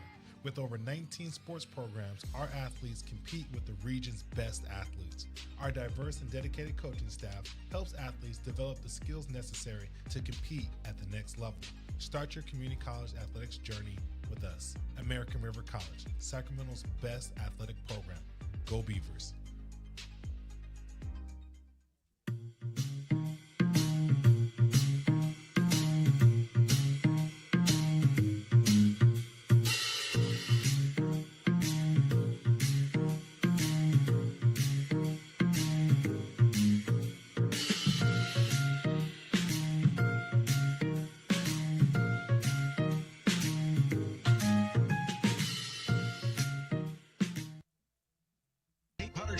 Want to keep restoring and renovating historic McBean Stadium? Now you can become a member of Friends of McBean. Annual membership start at $50. Become a member now at friendsofmcbean.org. This job is the Esplanade at Turkey Creek phases 4 and 5. Top of inning number 9, Potters 6, Kings 4. E.J. Cord, the first batter for the West Coast Kings. He'll face Matthias Michel, the right-hander, headed for USC for the Potters, trying to come in here and get to his second save of the season. Dawson Raddick with a great 8th inning, one inning, and he didn't give anything. Got a ground out and a couple of flyouts. So Cord, who came on in the 6th inning, had an RBI double. Comes up here, right-handed hitter against Matthias Michel. He'll be followed by Blake Porter and then Miles Clayton. So it's 9-1-2 for the Kings here in the 9th. And that's fouled right back to the screen. A 95-mile-an-hour fastball that I think E.J. decided, I'm going to swing. And he got the bat going, fouled it back. It's 0-1.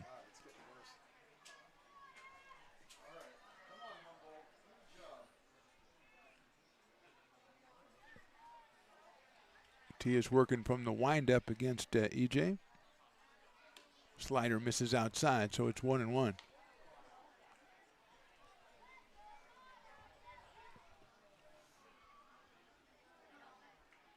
Ten hits for the West Coast Kings. Potters have 14 hits. Fortunately, the line drives they hit late in the game didn't help them at all, and that was sliders outside again. As Ty McGraw hit a line drive right at the first baseman. Heron Bland hit one to the third baseman, and then Miller hit one to the shortstop, turned it into a double play, and that was the end of the inning.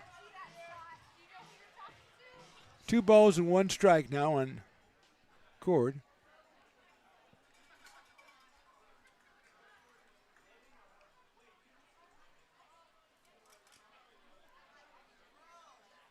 Fastball is in there for a strike at 94, 2-2. Nicely done right on the knees toward the inside corner for Matthias out of Yolo, California. And headed to USC. Getting ready for the 2-2. Slider swung on and missed. Big strikeout there for out number 1. Just the 3rd strikeout for Potters pitchers tonight. And that will bring out Blake Porter.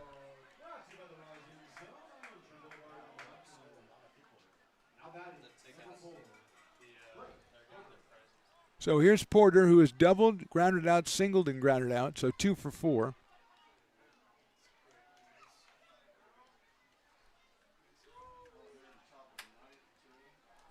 Blake came in at 277.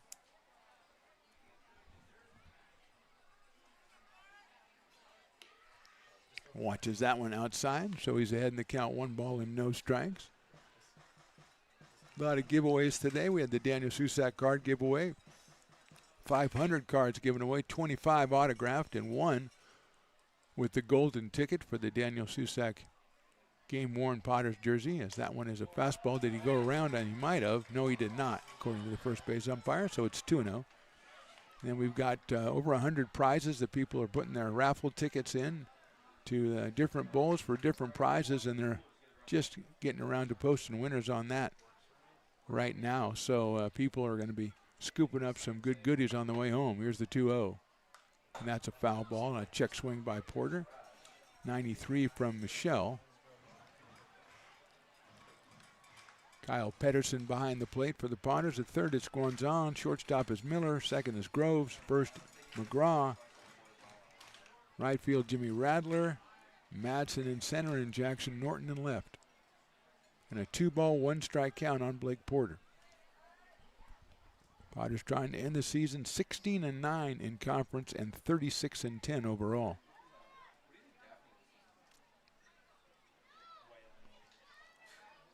A lot of parents go around and collecting their kids because the kids are all over the place, and there's a lot of them. And now it's time to start collecting them because we're in the top of the 9th inning. That fastball is in there for strike 2, 92. 2 balls, 2 strikes on Blake Porter, 1 out here in the 9th.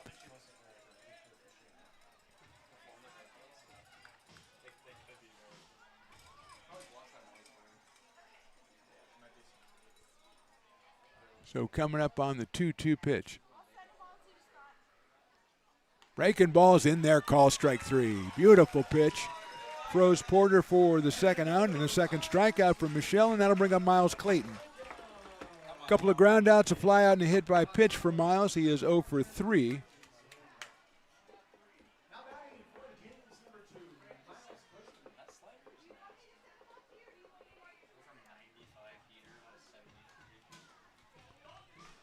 Oh, here's Clayton out of Santa Rosa Junior College. Left-handed hitter with Tyrus Boat on deck in case Miles can reach.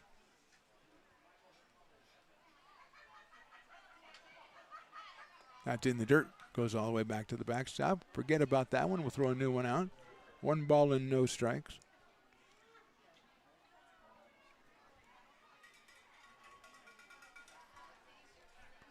Clayton, 218 on the summer. 4 home runs and 17 RBI. Also has scored 21 runs. Takes ball 2. Boat on deck is only 1 home run on the summer, but has a couple of hits tonight and a deep fly ball as well, so he's swinging the bat well. If he comes at the plate, he would be the potential tying run. That's fouled off. Big cut on the 2-0 pitch by Miles Clayton. Tip of the cap to him. 2-1. Not waiting around. He's going out to get it.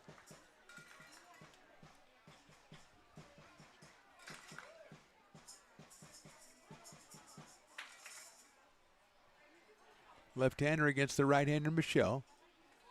Matias likes to work from the windup. Swing and a miss. Off-speed pitch. 2 balls and 2 strikes. If there's ever a last strike guy, now would be the time. And there he is. And there he is. Trying to get the fans up and going on the Fan Appreciation Night. A fantastic performance by Potters fans all summer long, coming out in big numbers to support their Potters. 2 balls and 2 strikes. Fastball's fouled away. We'll do it again. Last strike guys, you got to do it again. If there's any last strike guys at home trying to learn how to become last strike guys, you got to keep it going. You can't let the momentum ebb. Okay, he's doing a pretty good job. He's a fine guy to get it going, but then he just lets it lag a little bit. We'll talk to him when we do our post-mortems. Fans up behind home plate for the 2-2. Here it is. Swing and a miss. That's your ball game. What a job by Matias Michelle. He strikes out all 3 batters he faces. He'll get the save, his second of the season. The Potters have come out here with a hard-fought win over the West Coast Kings. Our final score, Potters 6 and the Kings 4. So the Potters were 8-8 in league, and they finished 16-9 as they win this game by the score of 6-4. Our player of the game We're going to say our player of the game tonight, a guy who's been great this last part of the season. He had 2 hits tonight. He drove in half the Potters' runs with 3, scored a run himself, had the go-ahead hit in the 4th. Ian Guanzon is our player of the game tonight for the Lincoln Potters. We're going to take a short break. Hopefully we'll get Ian up here to chat with him for a little bit and talk about this one. Our final score again, the Potters 6 and the Kings 4.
Hey, baseball fans, you may have noticed our scoreboard goes out from time to time. You can help us get a new one. Give $20 and get a chance at winning 2 tickets to some of the region's biggest events, like the Outlaw Festival with Willie Nelson, Bob Dylan, and John Mellencamp, a Sacramento Kings game, or Ringling Brothers Circus. All proceeds benefit the Big Swing Capital Campaign. You can buy now at friendsofmcbean.org. Hey everyone, this is Al. Fans want to keep restoring and renovating historic McBean Stadium? Now you can become a member of Friends of McBean. Annual membership start at $50. Become a member now at friendsofmcbean.org.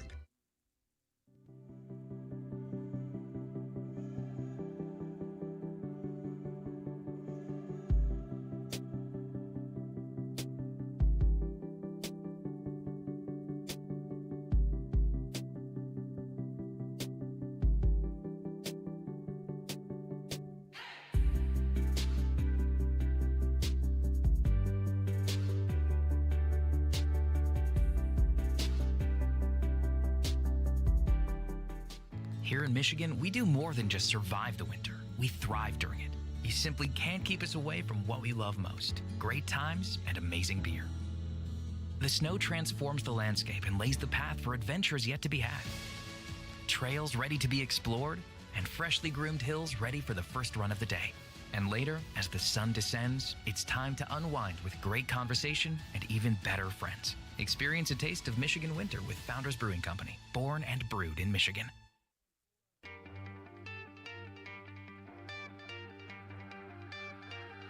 Gooseport Public House. We have sports on 10 big screen TVs, 23 beer taps with classics and crafts, a full bar with creative craft mixed drinks, live music, and most importantly, great fresh food. In downtown Roseville off Vernon Street. Only 15 minutes from the ballpark. See ya at Gooseport.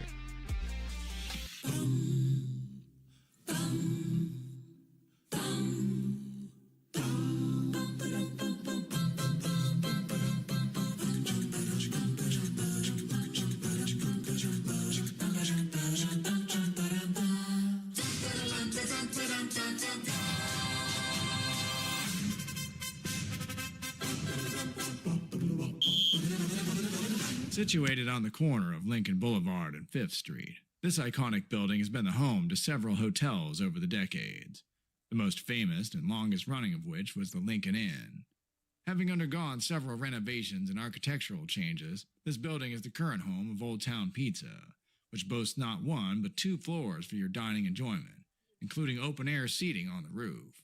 Stop in for a slice today, or stop by the Lincoln Museum to see the 300-pound cash register that used to adorn the front desk of the Lincoln Inn. For more great history, visit the Lincoln Area Archives Museum and, by appointment only, take their free walking tour of historic downtown Lincoln.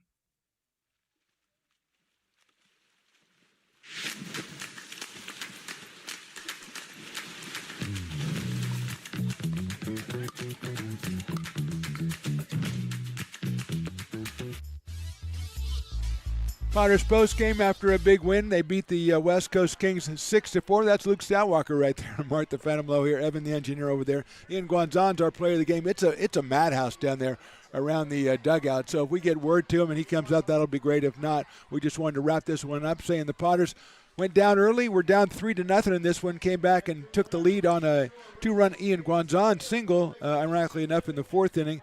Took the lead at 4-3, then stretched out a little bit, eventually 6-4, and the Potters put up 3 zeros in the 7th, 8th, and 9th to close it out. Potters used just about every pitcher I've ever heard of. Dylan Scott, there's Trey Yeltsin, there's Joey Garrienti, C.J. Riccardi, Jacob Gergen, Alex Krosno, Dawson Raddick, and Matthias Michel all seeing activity, and Michel grabbing the save for the Potters, who, as we said, were 8-8 in conference play after coming back from Medford back on the 9th, and they just had a whirlwind, just dropping one game, and that's on the road to Healdsburg. The rest of the season, they finished the season 16-9 in conference and 36-10 overall. Now we'll just wait. It looks like that Medford beat Humboldt tonight, or is about to beat Humboldt tonight up in Humboldt. So it'll all come down to tomorrow. If the Rogues win that game in Humboldt, then the Rogues will finish second, tying with the Potters, and they will get the tiebreaker because they took the season series against Lincoln. If they don't, the Potters now are in there with their record of 16-9, and they would get the nod, and they would host the Healdsburg Prune Packers, and that would happen on Wednesday at 6:35. So stay tuned to LincolnPotters.com for all the information on that. So if we do not talk to you again this season, thanks so much for watching, all of you. We had great numbers. We had great engagement. Really enjoyed it. Evan the engineer was fantastic. Everybody here is great. Willie Preston, of course, a marvelous PA guy, and thanks to everybody at the Potters for all the help that they gave us, and thanks to the rest of the interns, the ones in here and the ones down on the field. Thank you to Eli Garcia and all the coaches for all the cooperation they gave us, and to the players when we were able to talk to them. Let's recap it one more time. Our Potters win it tonight. Ian Guanzon's our player of the game. Our final, the Potters 6 and the West Coast Kings 4. Hopefully we'll see you again. If not, thanks for watching. We'll see you down the road.